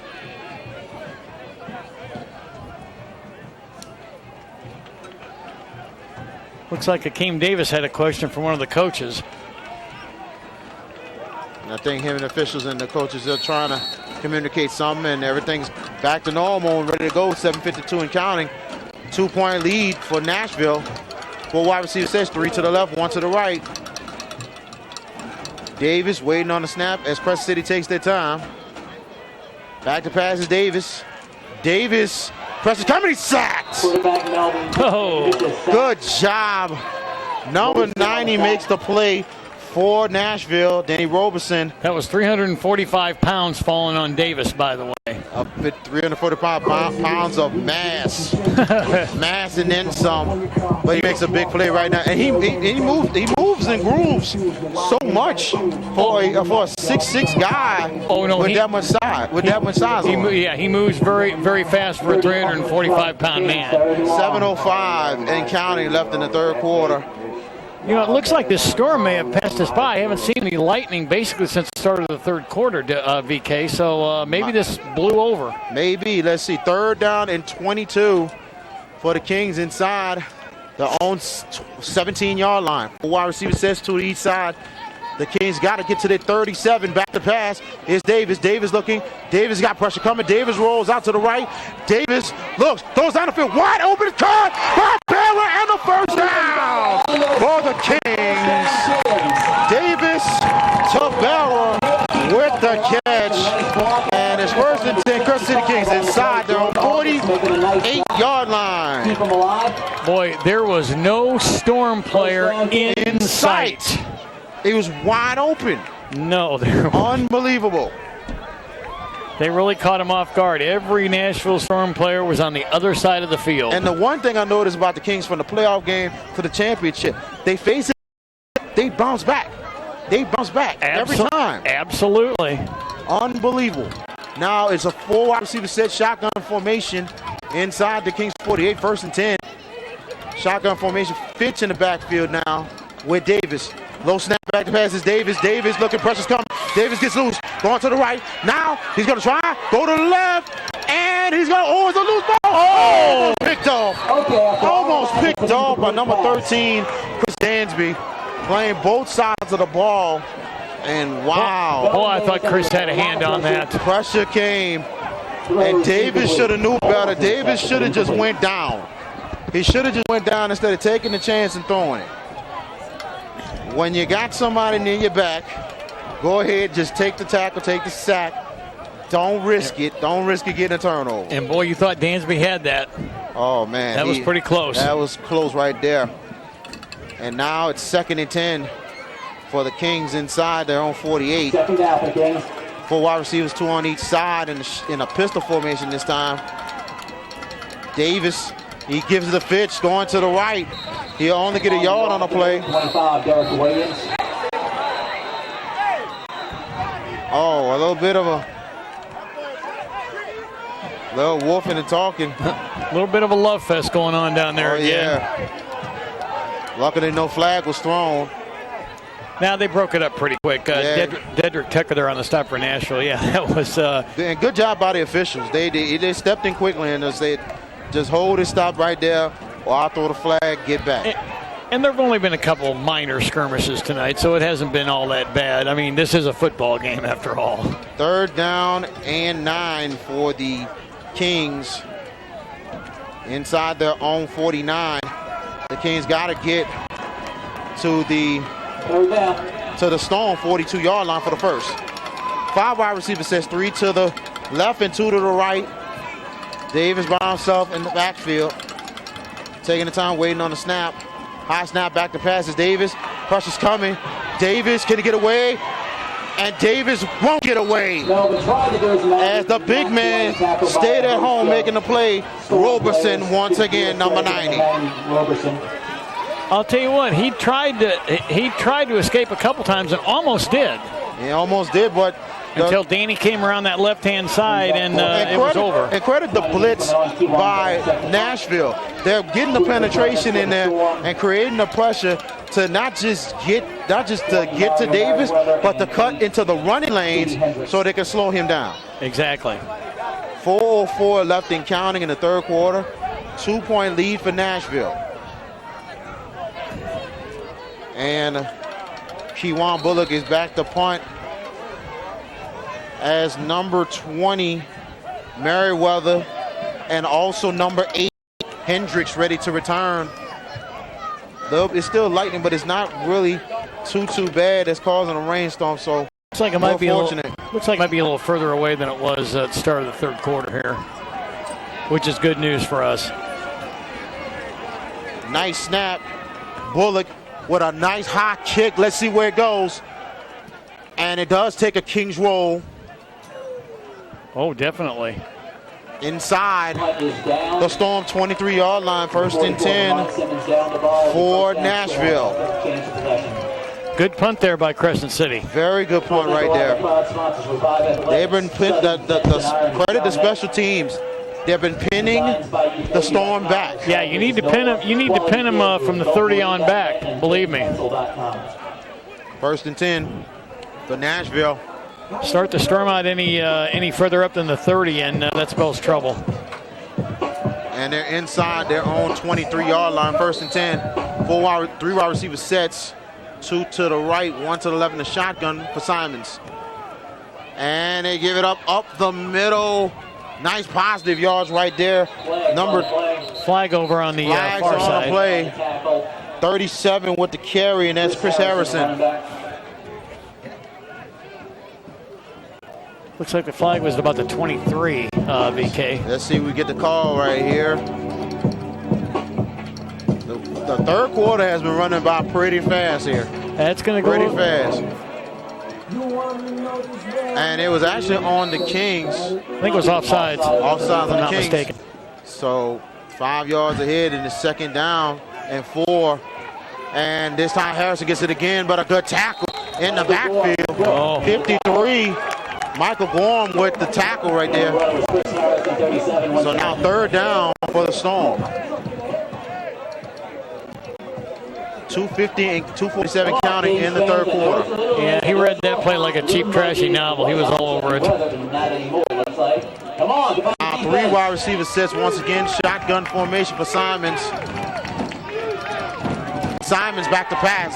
Simons got pressure coming. He tries to throw it out of bounds. Incomplete.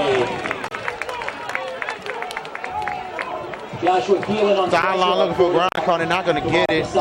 Receiver was in the area. Simons did the right thing because pressure was coming right there. Yeah, not much choice there, and that's a smart thing. It's just to throw away the ball. So You don't want to force a fumble. You don't want to get sacked. Whatever. now it's third down. They had to repeat it down because of the penalty. So now it's third down. 3rd and 5 for the Storm. They got to get to their own 34-yard line for the first down in the shotgun formation. Simons back to pass. Simons has time. Simons deep, caught by Merriweather and out of bounds. 1st and 10 for the Storm. Jermaine Whitaker, I'm going to say Jermaine Whitaker with the catch. Well, the flag is down. Flag is against the Kings. First down, Storm. Roughing the passer. So 15-yard penalty. And I will add on, Kings are starting to pile on mistakes in the second half. As now the Storm is inside their 45-yard line.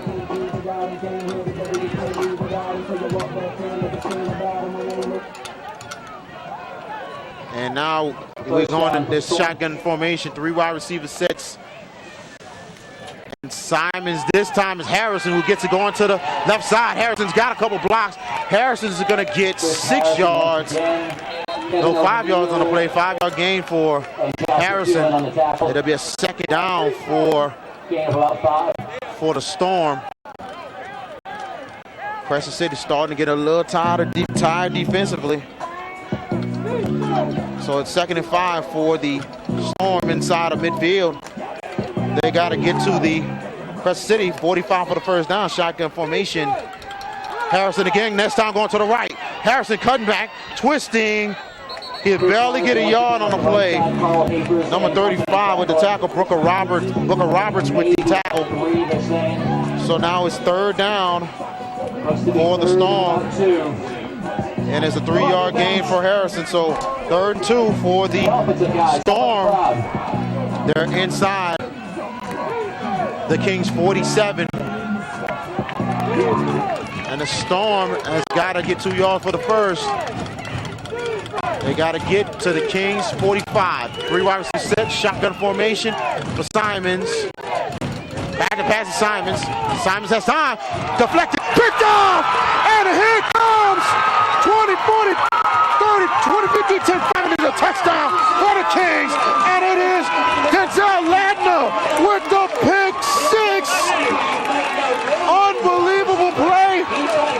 And it is a 60, making a 53-yard interception return for a touchdown for Denzel Ladner. Kings take the lead. Wow. What a turn of events right here at Victory Field.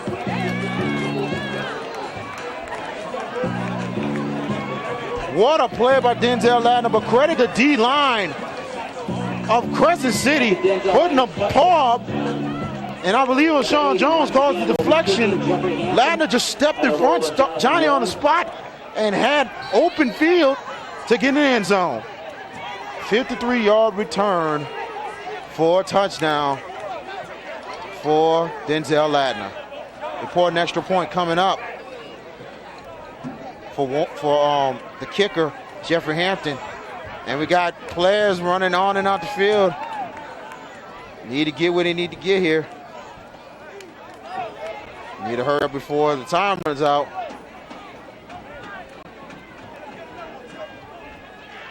Waiting on the snap. Snap down and flags are down. Flag And let's see where the flag goes. And it's defensive offside on the Storm.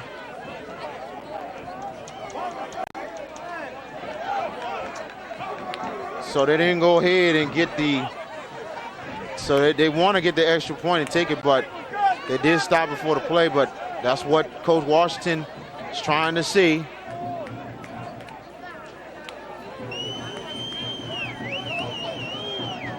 And right there, the play could have continued. This is usually a free play offensively. Extra point coming up for Hampton. This is a huge one here, 28-24, Kings with the lead. Snap down, kick is up for Hampton. He missed that one. Wow, 35.2 seconds left in the third quarter. Crescent City Kings take the lead back, 28-24. We're gonna take a timeout. You're watching the GDFL championship game on sportsnola.com.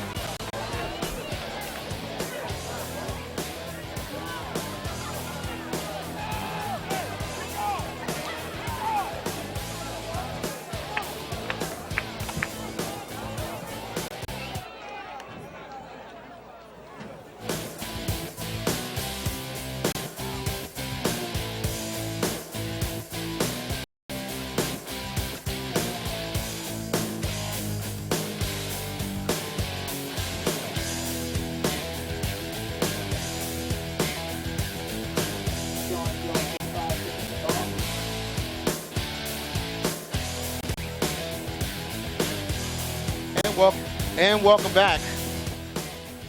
28-24, Crescent City Kings with a 4-point lead on the champions of the GDFL, the Nashville Storm. You know what I'm saying? I think the mic's kind of low. Okay, we're good. All right. So, Sean Jones setting up the kickoff. Make it number 8. Make it Jeffrey Hampton who's going to kick it off. Nice kick. Looked like it will be, and it's a live ball. And they got to pick it up here. And they're going to try and return. And he goes down to the 20-yard line, and that is number 20, Mario Merriweather.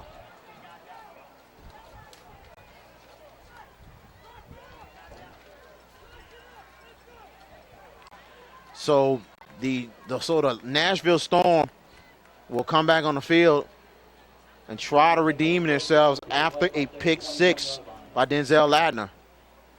You're thinking the Storms are coming around with the lightning everywhere, but lightning struck towards the Crescent City Kings. So 28.1 seconds left, 4-point lead for Crescent City. Shotgun formation in a 3 wide receiver sets, 2 to the right, 1 to the left. They're going to give it to Bohannon. Takes a big hit. Bohannon will probably get a yard on the play. 53 with a nice shot. Michael Gorham, 16 seconds left and running. And this will probably be the final play of the third quarter. 6 seconds, 5 seconds, 4. Let's see if the Storm can get one more play off. And they won't. And that'll be the end of the third quarter in the GDFL championship game. 28-24, the Crescent City Kings leads the Nashville Storm. You're watching SportsNola.com.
Fourth quarter action. Storm and the Kings, 28-24. Kings with the lead. Somebody is going to be champion tonight in the GDFL Gridiron Bowl. VK Jones and Kevin Dugan with you. And, man, what an interesting third quarter. And a big-time turnover by the Kings. And a pick six indeed to give them the lead. So now here we go, 2nd and 6. And Simons gives it, and it is Bohannon. Bohannon's going to get a yard on the play. Sean Jones with the tackle. And just to give you Nashville fans at home an update, Randall Smith dislocated his shoulder on that play where he was down for a while, and they helped him off the field. So he's now currently being checked by medics and probably on his way to a hospital. Okay. All right.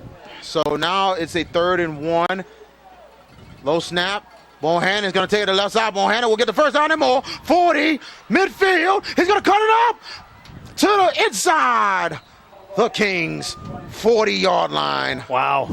What a play, Keon Bohannon.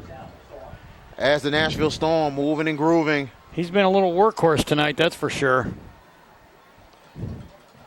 And like I said, this right here, these are the championship drives to make a difference in a champion or not. 3 wide receiver set, shotgun formation, and whistles. And it'll be a timeout on the Crescent City Kings. And I believe we're going to stay right here and tune in to the JM Sports Network coming up this Friday. The JM Sports Network Game of the Week. We will be in Algiers, Louisiana, the Battle of Algiers. Edna Carr against Landry Walker. Pregame 6:30 and kickoff 7 o'clock right here on the JM Sports Network. Well, with Randall Smith out, that's really going to hurt Nashville on kickoff return and punt return coverage because he's one of the 4 they rotate in and out, so now they've just got 3.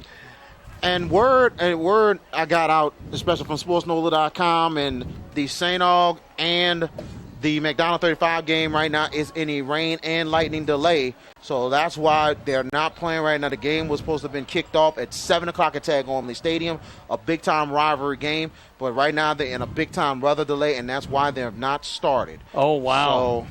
So the rain might not even be that far from here. 4 wide receiver sets in the shotgun as they give it to Harrison. Harrison cutting it up. Good 4 yards on the play. Let's hope the rain holds away for about 15 more minutes, and we're fine. Yes, exactly. I agree with that. Good run by Chris Harrison. And now it's 2nd and 7 for the Storm inside the Kings 34. Give it to Harrison again. Harrison, left side, cutting it back. Oh, nice tackle right there. Number 9 with the stick, and that is Corey Kennedy. Well, flags are down. Yeah, everywhere. And I'm wondering what could be the penalty here. Everyone saw whatever it was. Huh.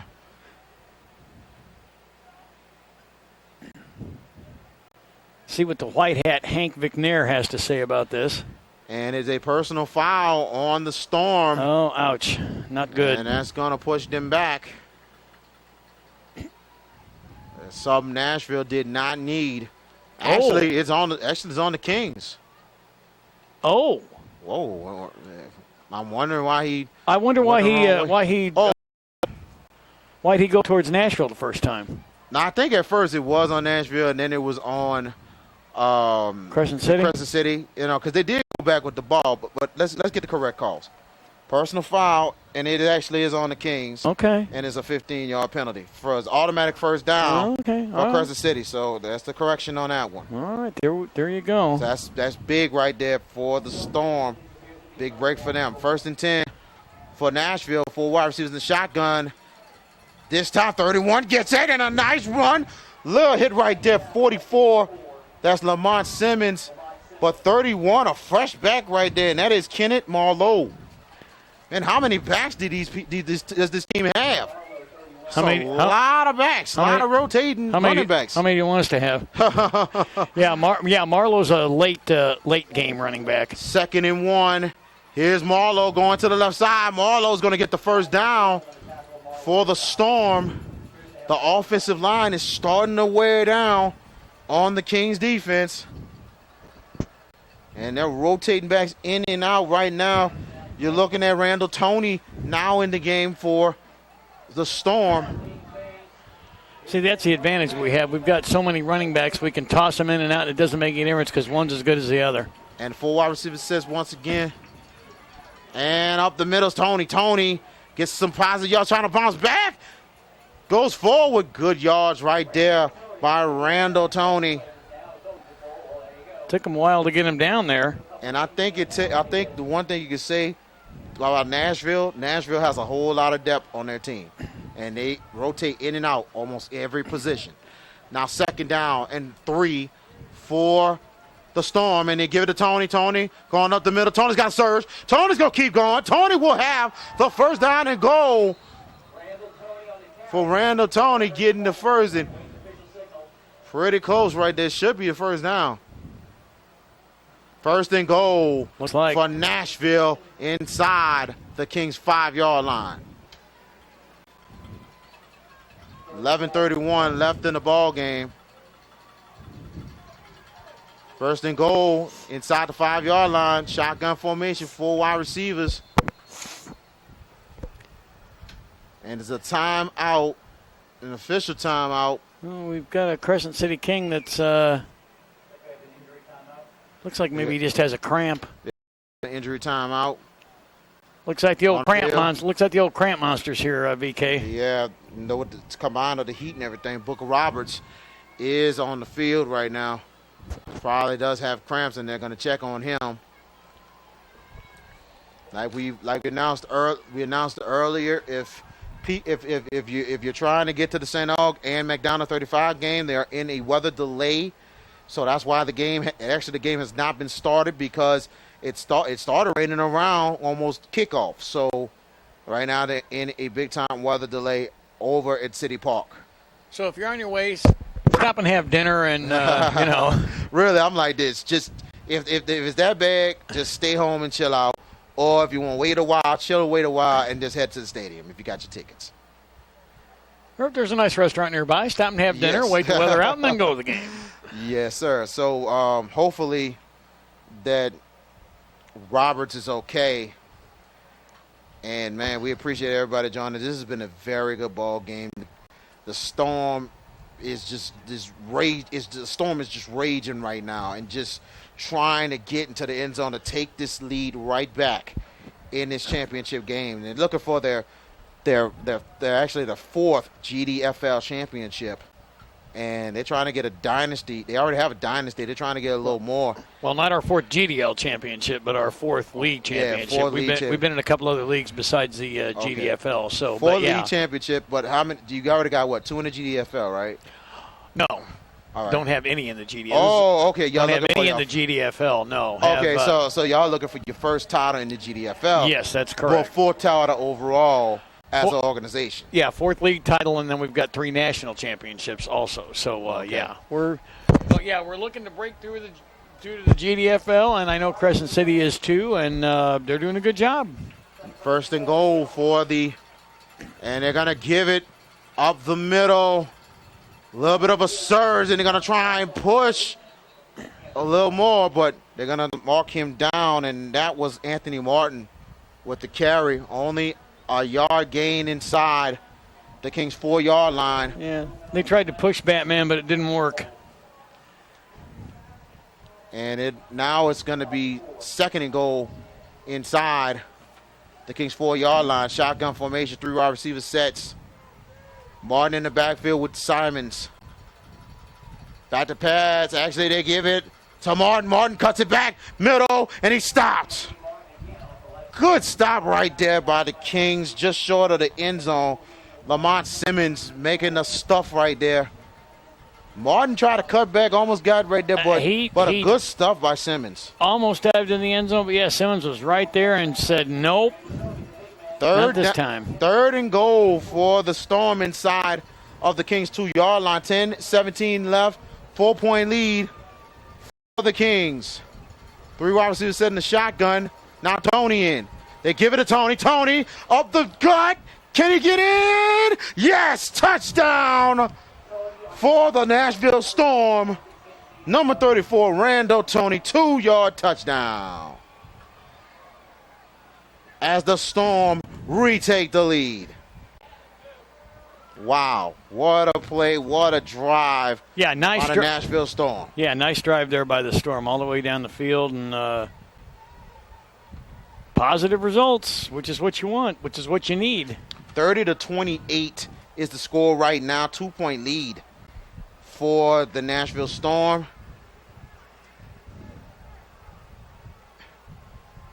And some of the coaching staff is out there. They're not too happy about like an injured. I think it was an injured player or something. It's number 99, Seth Adams, walking pretty slow. Oh yeah. Probably he look like he might be a little dehydrated. I was gonna say he's really not favoring one leg or the other, so I don't think it's any type of lower body injury. So hopefully he comes back in. And Breck for the extra point. Snap down, kick is up for Breck. He got it. 10:02 left in the ball game. The Nashville Storm leading the Crescent City Kings 31-28 with 10:02 remaining in the ball game. And you're watching the GDFL championship game on sportsnola.com. And we're going to go ahead and take a timeout. We'll be right back. This Gridiron Bowl 6.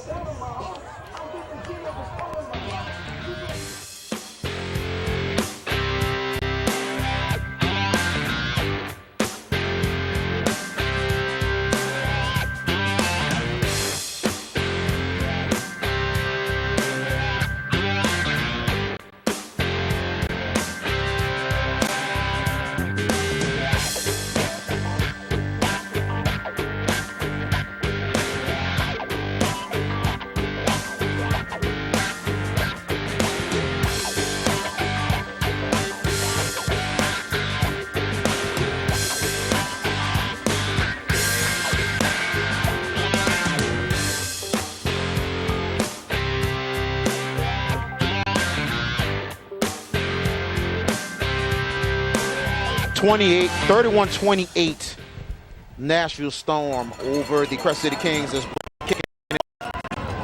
And it's a high kick. Fitch will take it from his 14, take it to the 20, to the 30. He's got a lane. 40, 50, 40, inside. The Storm, 35-yard line. What a return by Glenn Fitch. Nice return. Nice return right there as the Kings gets a big return right there after that score. Well, I'll tell you what, I'm not very happy with the special teams right now. There was a lot of sloppiness on that return. I mean, he had miles and miles of open field to run. Big time return by Glenn Fitch. 1st and 10 for the Crescent City Kings as they're looking to get on the scoreboard once again. First down for the Kings. Right at the where it's looking right now, line. we might have a shootout, ladies and gentlemen, in this fourth quarter. Kings 1st and 10 inside the Nashville Storm 35-yard line. And looks like 5 wide receivers sets. 2 to the left, 3 to the right. Melvin Davis in the backfield, waiting on a snap. High snap back to pass is Davis. Davis got pressure coming. He's going to roll out to the right. Davis is going to run. Davis, pump fakes. Good job by number 26 making the play. And that is Marcus Brown. Wow. And that's the way you cover an elusive quarterback. You stay in the running lanes, and you get back there and make the play. What a play by Marcus Brown. Yeah, that was pretty awesome. Unbelievable. And now, it is so fortunate that it was just no gain. It's actually a 1-yard loss. So give some credit right there. Could have been worse, but Brown made a huge play right there. Oh, give credit to Davis because that could have potentially been a 5 or 10-yard loss. Yes. Loss of 2 on the play. So it's a 2-yard loss for 2nd and 12 for Davis. 2nd and 12 for the Crescent City Kings inside. And it's inside the Storm 37-yard line. The Storm 37-yard line. Shotgun formation, back to pass Davis. Pressure's coming. Davis, can he get away? He's going to the left side. Oh. And he pump fakes again. He's going to keep, and he's going to keep going. Good positive yards by Melvin Davis. Out of bounds left side, some gain on the play. Boy, they just kept missing him and missing him. And the offensive line has got to do a better job on the protection, because a lot of times Nashville is getting penetration and getting through there and getting Davis to make a lot of moves. Well, the problem with Nashville right now is they're getting through. They're just not getting the player. The wind is really kicking up right now. He's breaking tackle after tackle. So yeah, the wind is really kicking up outside. So going from left to right with the wind. Now it's 3rd down and 9 for the Kings. The Kings got to get to the Storm 25-yard line for the first down. 4 wide receivers, says 2 to each side. In a shotgun formation. Pitch in the backfield with Davis. Back and passes Davis. Davis has a lane. Davis will break it, and he's going to the right side, and he's going to be close. Melvin Davis takes off right side. And he has a first down. Side. The Kings 23-yard line. What a run by Melvin Davis. He's seen the pressure coming, and he just took off. 8:05 left in the ball game, and a 3-point lead, 31-28. Nashville Storm looking for his 4th overall league championship. First for the GDFL. First down, Kings. The Kings looking for their first ever GDFL and league championship in their 2nd year in existence. 4 wide receiver sets, 2 on each side. And the clock is running. Back to passes Davis. Davis looking. Wide open Fitch. Fitch is going to go inside. All right, good play. Nice positive yards. Out of the backfield, so we haven't inside the Nashville Storm 13-yard line. Yards. It looks like hard to see the spot from right here. So it's Nashville Storm. I tell you, they're reeling right now as the Crescent City Kings are moving and grooving. And what a good play call, and what a pass by Davis, finding Fitch wide open on the hitch and get some positive yards right there. Crescent City in the red zone and marching. 7:13 left and counting in the ball game. 31-28. Storm with a 3-point lead. Kings are inside the Storm 13. Shotgun formation. 4 wide receivers. 1 to the right, 3 to the left. Back to passes Davis. Davis has a little time. Davis rolls out to the left. Davis going to keep rolling. Davis throws. Pick. Oh! And a flag is down. It was in and out the hands of Chris Perkins.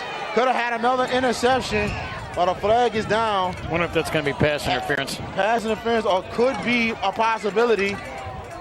Davis maybe would have crossed the line of scrimmage. Let's see. Oh, that's going to be. I never thought about that one. I never thought about that one. This could go either way on this call.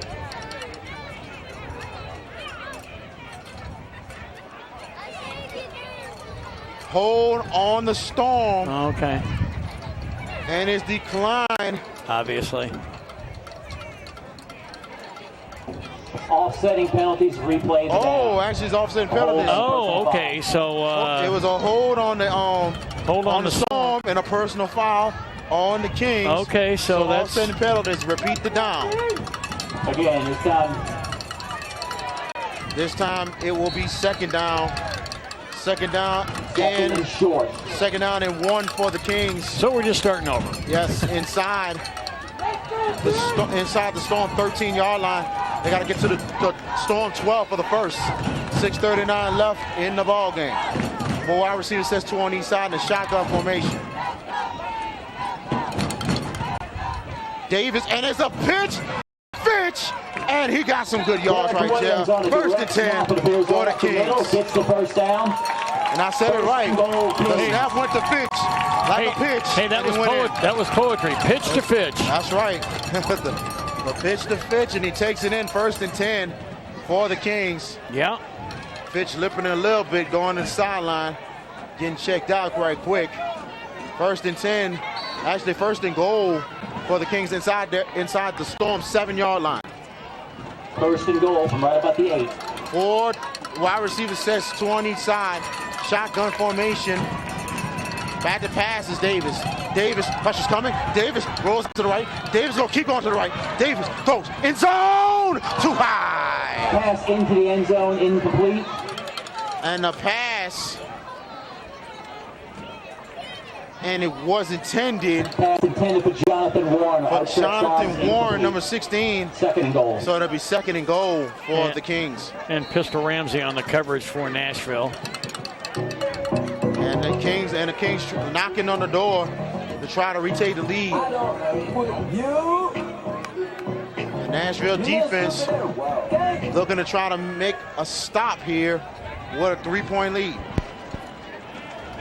4 wide receiver sets, 2 on each side. Shotgun formation on second and goal. And they give it up the middle to Brown. Brown, Keith Brown 2 yards on the play. Keith Brown and is inside the Storm 4-yard line. 5:35 left and counting. And the Kings taking their time. And it's third and goal as the Kings looking for pay dirt right here. 5:20 and counting, a third and goal inside the 4-yard line. 4 wide receivers, 2 on each side. Brown in the backfield with Davis. There's a change in the play up a little bit. Davis back to pass. Pressure's coming. Davis rolls, middle, throws it. End zone, misses. Oh my goodness. Jamal Sarapalu looked like Jamal Sarapalu kind of lost his concentration because he could have caught it. He didn't pay attention for 1 second until the last second when the ball was thrown. Yeah, that was like, oops. Exactly. So 4th and goal. Because that would have been a great touchdown grab. This is an interesting call. 4th and goal. The Kings are going to go for it here with 4:55 left in the ball game. 4th and goal at the 5-yard line. 4 wide receiver sets, 3 to the left, 1 to the right. Pitch in the back with Davis. And here we go here. Davis waiting on the snap. Davis back to pass. Davis, and it's sacked. Big time play. Number 90, the big man. Danny Roberson with the sack on 4th and goal. Wow. Well, you talk about waiting for the right time to come out and do something. And I can say this right now. Roberson got in too easy, and nobody put a hat on Roberson as he got through making a play, and Davis is still down on the ground. You are correct. Davis is still down. Like I say, when 350 pounds falls on you, wow. That's a little much. I hope he's all right, though. Hopefully Melvin Davis is okay, because he has been everything to the Crescent City Kings. And he's run this team very efficiently tonight. And some of the Storm players are on the field, and they're trying to make sure that Davis is okay. Well, they're going to take the kneeling position, which is standard for when a player is down. You're supposed to kneel and wait. And the Storm players are usually very, very good about that. And the backup quarterback, Jamad Golf, looks like he's going to have to warm up and get ready. Pretty good quarterback himself, coming from Joseph X. Clark High School. We're going to go ahead and take a timeout. We'll be right back. You're watching the GDFL championship game on sportsnola.com.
And we're back, 31-28 Storm with the lead. Melvin Davis walking off the field, a little bit on his own power. We'll see if he comes back the game.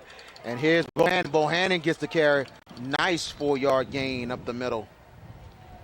Yeah, it looked like he was favoring one leg over the other. So it might be possibly of a groin, but we'll see if he returns. Jamar Goff is warming up on the sidelines. 2nd down and 5 for the Storm inside their own 15. High snap to give it to Bohannon again. Bohannon with a nice surge. He's going to get about 3 yards on the play. Actually, he's got another 5, so it's a 1st and 10. Actually 4 yards on the play, so it's 3rd down and 1 for the Storm.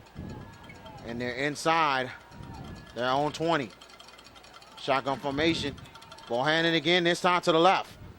He will get a 1st down for the Nashville Storm. 3:52 and counting. The Storm looking to try to hold on here with the lead. Bohannon has definitely been the bell cow tonight. Oh, yeah. So the Kings is going to have to try and dig deep right here to try to get the football back one more time. 3 wide receiver sets in the shotgun formation for Simons. This time, it is 34 who gets it. Nice little surge right there. He'll get about 2 yards. He's still up. The Kings finally get him down. That is a big back. Randall Toney, number 34. You know, and actually that's all Crescent City needs is one more possession, and that could be the game. If they get one more possession and score, you're talking a whole different deal here. Exactly, and right now Nashville's taking their time and trying to keep the ball away. Well, they're just trying. The Kings. They're just trying to eat up the rest of the clock. 2:47 and counting. 3-point lead for the Storm. 31-28 in the GDFL championship game. And it is 4 wide receiver sets, 2 on each side. In shotgun formation, Tony's in the backfield with Simons. 2:27 and counting. And Toney will take it up the middle. Toney, nice surge, probably 3 more yards.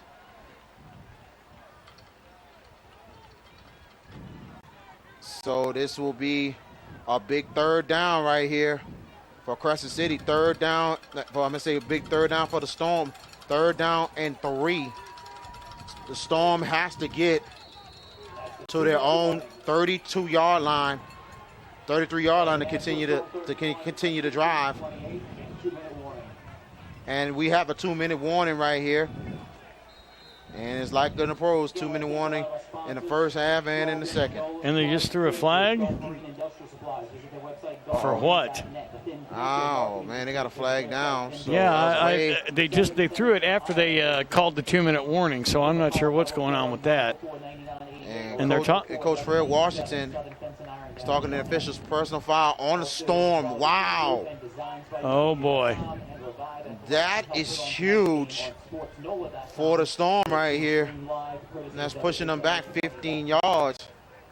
That's disaster. That could be the difference between the Storm winning a 4th championship or the Kings having a chance to win it all. That's a disaster for Nashville with 2 minutes left in the game. Wrong time to throw a personal foul. And I know they've been woofing up on both sides, but, man, wrong time to do that. Great crowd tonight right here at Joe Brown Park. And, you know, one side you have standing room only and people everywhere. Even on the visitor side as well. Nashville brought some people with them for the championship game. So this is a big thing. And Charles Thompson's hoping to bring this back once again to New Orleans. 3rd down now, and it's 3rd down and 20 for the Storm. They got to get to their own 33 for the 1st down. And the Kings are inside. I'm going to say the Storm is inside their own 15-yard line. 3 wide receiver set shotgun for Simons. They give it to Bohannon going to the left. Bohannon trying to cut back. The Storm, and right there, good job by the Kings. The Kings get in the backfield, 21.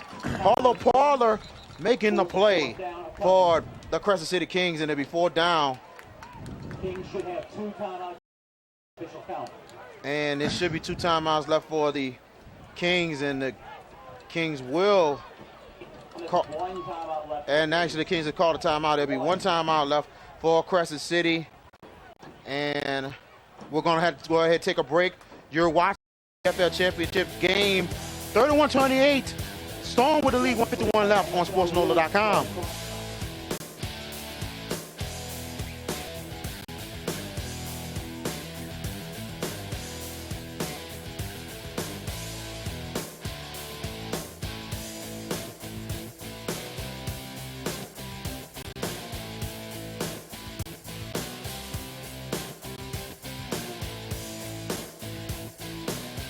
Now Breck back to kick.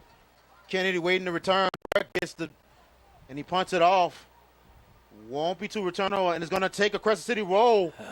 Very favorable field position inside the Storm 45-yard line, but a flag is down. Let's see what the call is. If this is against the Storm, it's game over, I'm afraid. Let's see. Let's see the call. This is going to be interesting here.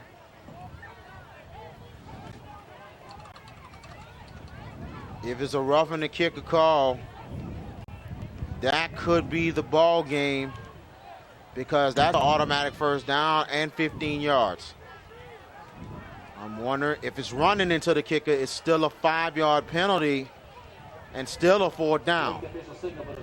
This is going to be interesting here with this call. Personal foul on the Storm. Oh, Lord. And there's a 1st down, and the Storm is, and it's going to be big field position now for the Crescent City Kings. This is huge here. Yeah, this is. And right now the Kings are placed at the Storm 33-yard line. Wow. Yeah, this is huge for Crescent City right now. And Davis is back in the game at quarterback. Well, I'm glad to see he's all right. Yes, indeed. And that's good news for the Kings. 4 wide receiver says 3 to the right, 1 to the left. Fitch in the backfield. Davis, he loses the ball. Davis gets loose. Davis looking, he gets sacked in the backfield. 95 makes the play, and that's Lonnie Harris. That's big, 133 left and counting. Storm defense doing what they need to do right here. Fortunate it was a 1-yard gain for Davis, but a big-time tackle. Now 120 left and counting. 2nd down and 10. Back to pass is Davis. Davis looking, flag on the play. Davis throws, and it is caught. Caught by King Davis, but no, it's incomplete. He hit it on the ground, and the flag is down. Flag was on the play. 1:08 left now in the ball game. And this does not need to be another Storm hiccup, trust me. Illegal shift on the Kings. All right. That pushes them back. Illegal shift against the Kings. They faced this problem against Marvel City, and they came up in the last few minutes with a big touchdown. Can they do it again?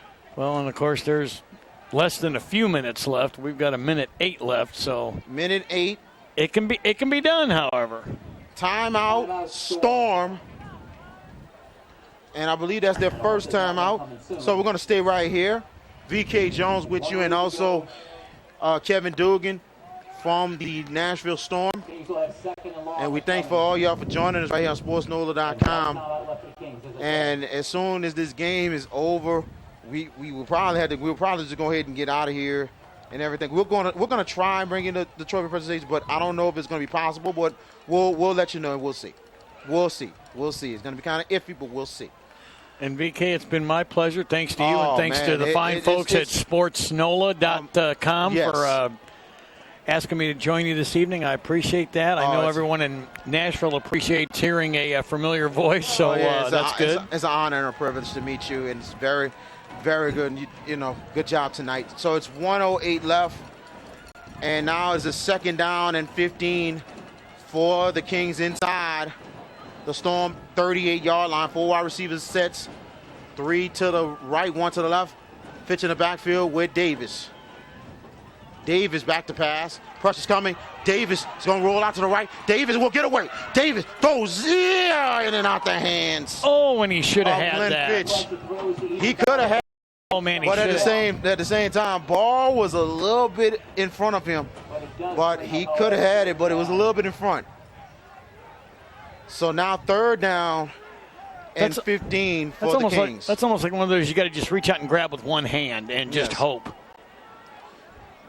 And 1 minute to go, 1 minute even to go in this championship game. Here we go. And the Kings have got to get to the Storm 24-yard line for a 1st down. 4 wide receivers sets, 2 on each side. And it's shotgun formation. Fitch in the backfield with Davis. Davis waiting. Back to pass is Davis. Pressure's coming. Davis rolling up. Davis throws. And he's going to go. Oh, incomplete. Oh. And it was intended for Glenn Fitch. Wow. Brings up 4th down. So it's interesting. So it's a 4th down, and then this could be the ball game here with 52.5 seconds left. Fitch was breaking loose, but just a little bit off. And they've obviously got to go for this because this is all the marbles right here. 52.5, and ladies and gentlemen, you're just joining us. This has been an unbelievable ball game. But who is going to take it right here? Will it be the Storm or the Kings? And this will come down to it here. With 52.5 seconds left. And this has been a very, very impressive young Crescent City Kings team tonight. And they're going for it all right here. 4th and 15. Kings got to get to the Storm 24-yard line. 4 wide receiver sets, 2 on each side. Williams in the backfield with Davis. This is your ball game, ladies and gentlemen. Davis waiting on the snap. Back to pass is Davis. Davis has time. Davis. He's looking. He's going to go to the left. Going. Throws it. Oh, incomplete. Oh. Intended for Williams. And the Nashville Storm is going to become GDFL champions for 2015. As they're going to get the ball back and probably run the clock out.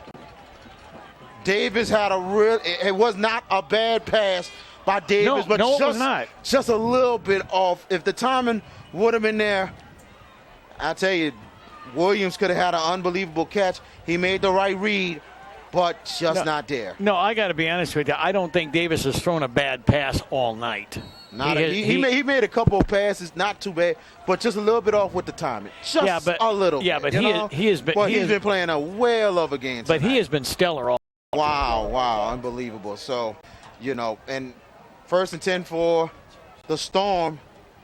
And here is number 34 with the carry. It's going to go to the left side, about maybe a yard on the play for Randall Toney. 35.7 seconds left.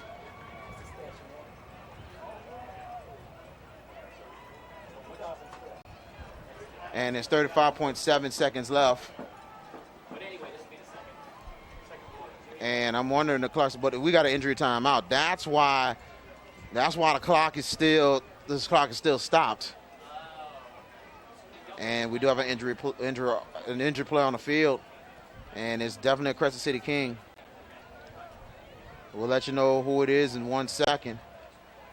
But what a great season for the Crescent City Kings in their 2nd year of existence in the GDFL league. And I mean, they made a great effort, and they stood toe-to-toe with the 3-time national champions. And I mean, you got to give them credit. Give credit to Coach Fred Washington. I mean, my goodness. Fred Washington, Ruben DeTeege, they have done outstanding with this organization. And I'll tell you one thing, watch this Crescent City Kings team in the future, especially in the GDFL. They're going to definitely take home a title one of these years. Let me say something here while we while we have a timeout. It's like if every Nashville Storm player doesn't go up and congratulate every Crescent City Kings player, I'm going to be a little upset because I'm going to get on there and tell them that and tell Coach Fred that as well. This is as well coached and as well played and as well disciplined of a team as we have played all season. We met our match tonight, I promise you. Sean Jones with a whale of a game, and he's just getting up. He was the one that's injured, walking a little bit on his own power. It looks like we're going to get this game in with just maybe a little bit of rain. Yeah, because they're just starting to pull the umbrellas out. It doesn't look like it's too heavy at the moment, but it's probably going to get there before long.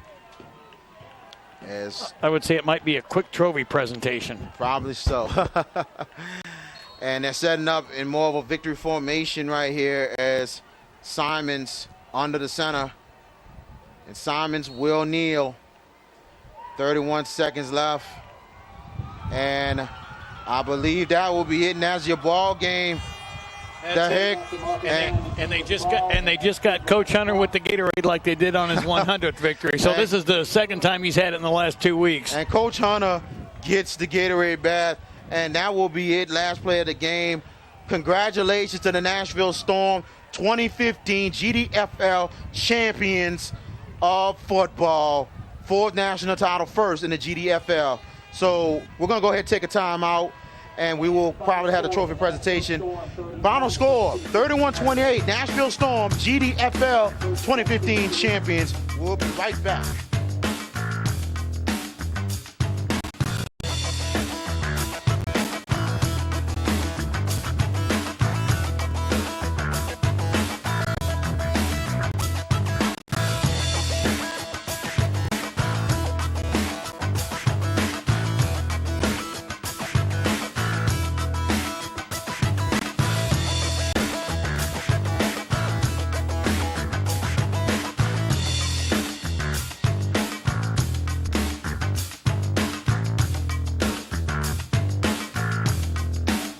Final score, ladies and gentlemen, 31-28. The Nashville Storm holds on to beat the Crescent City Kings in one great championship game.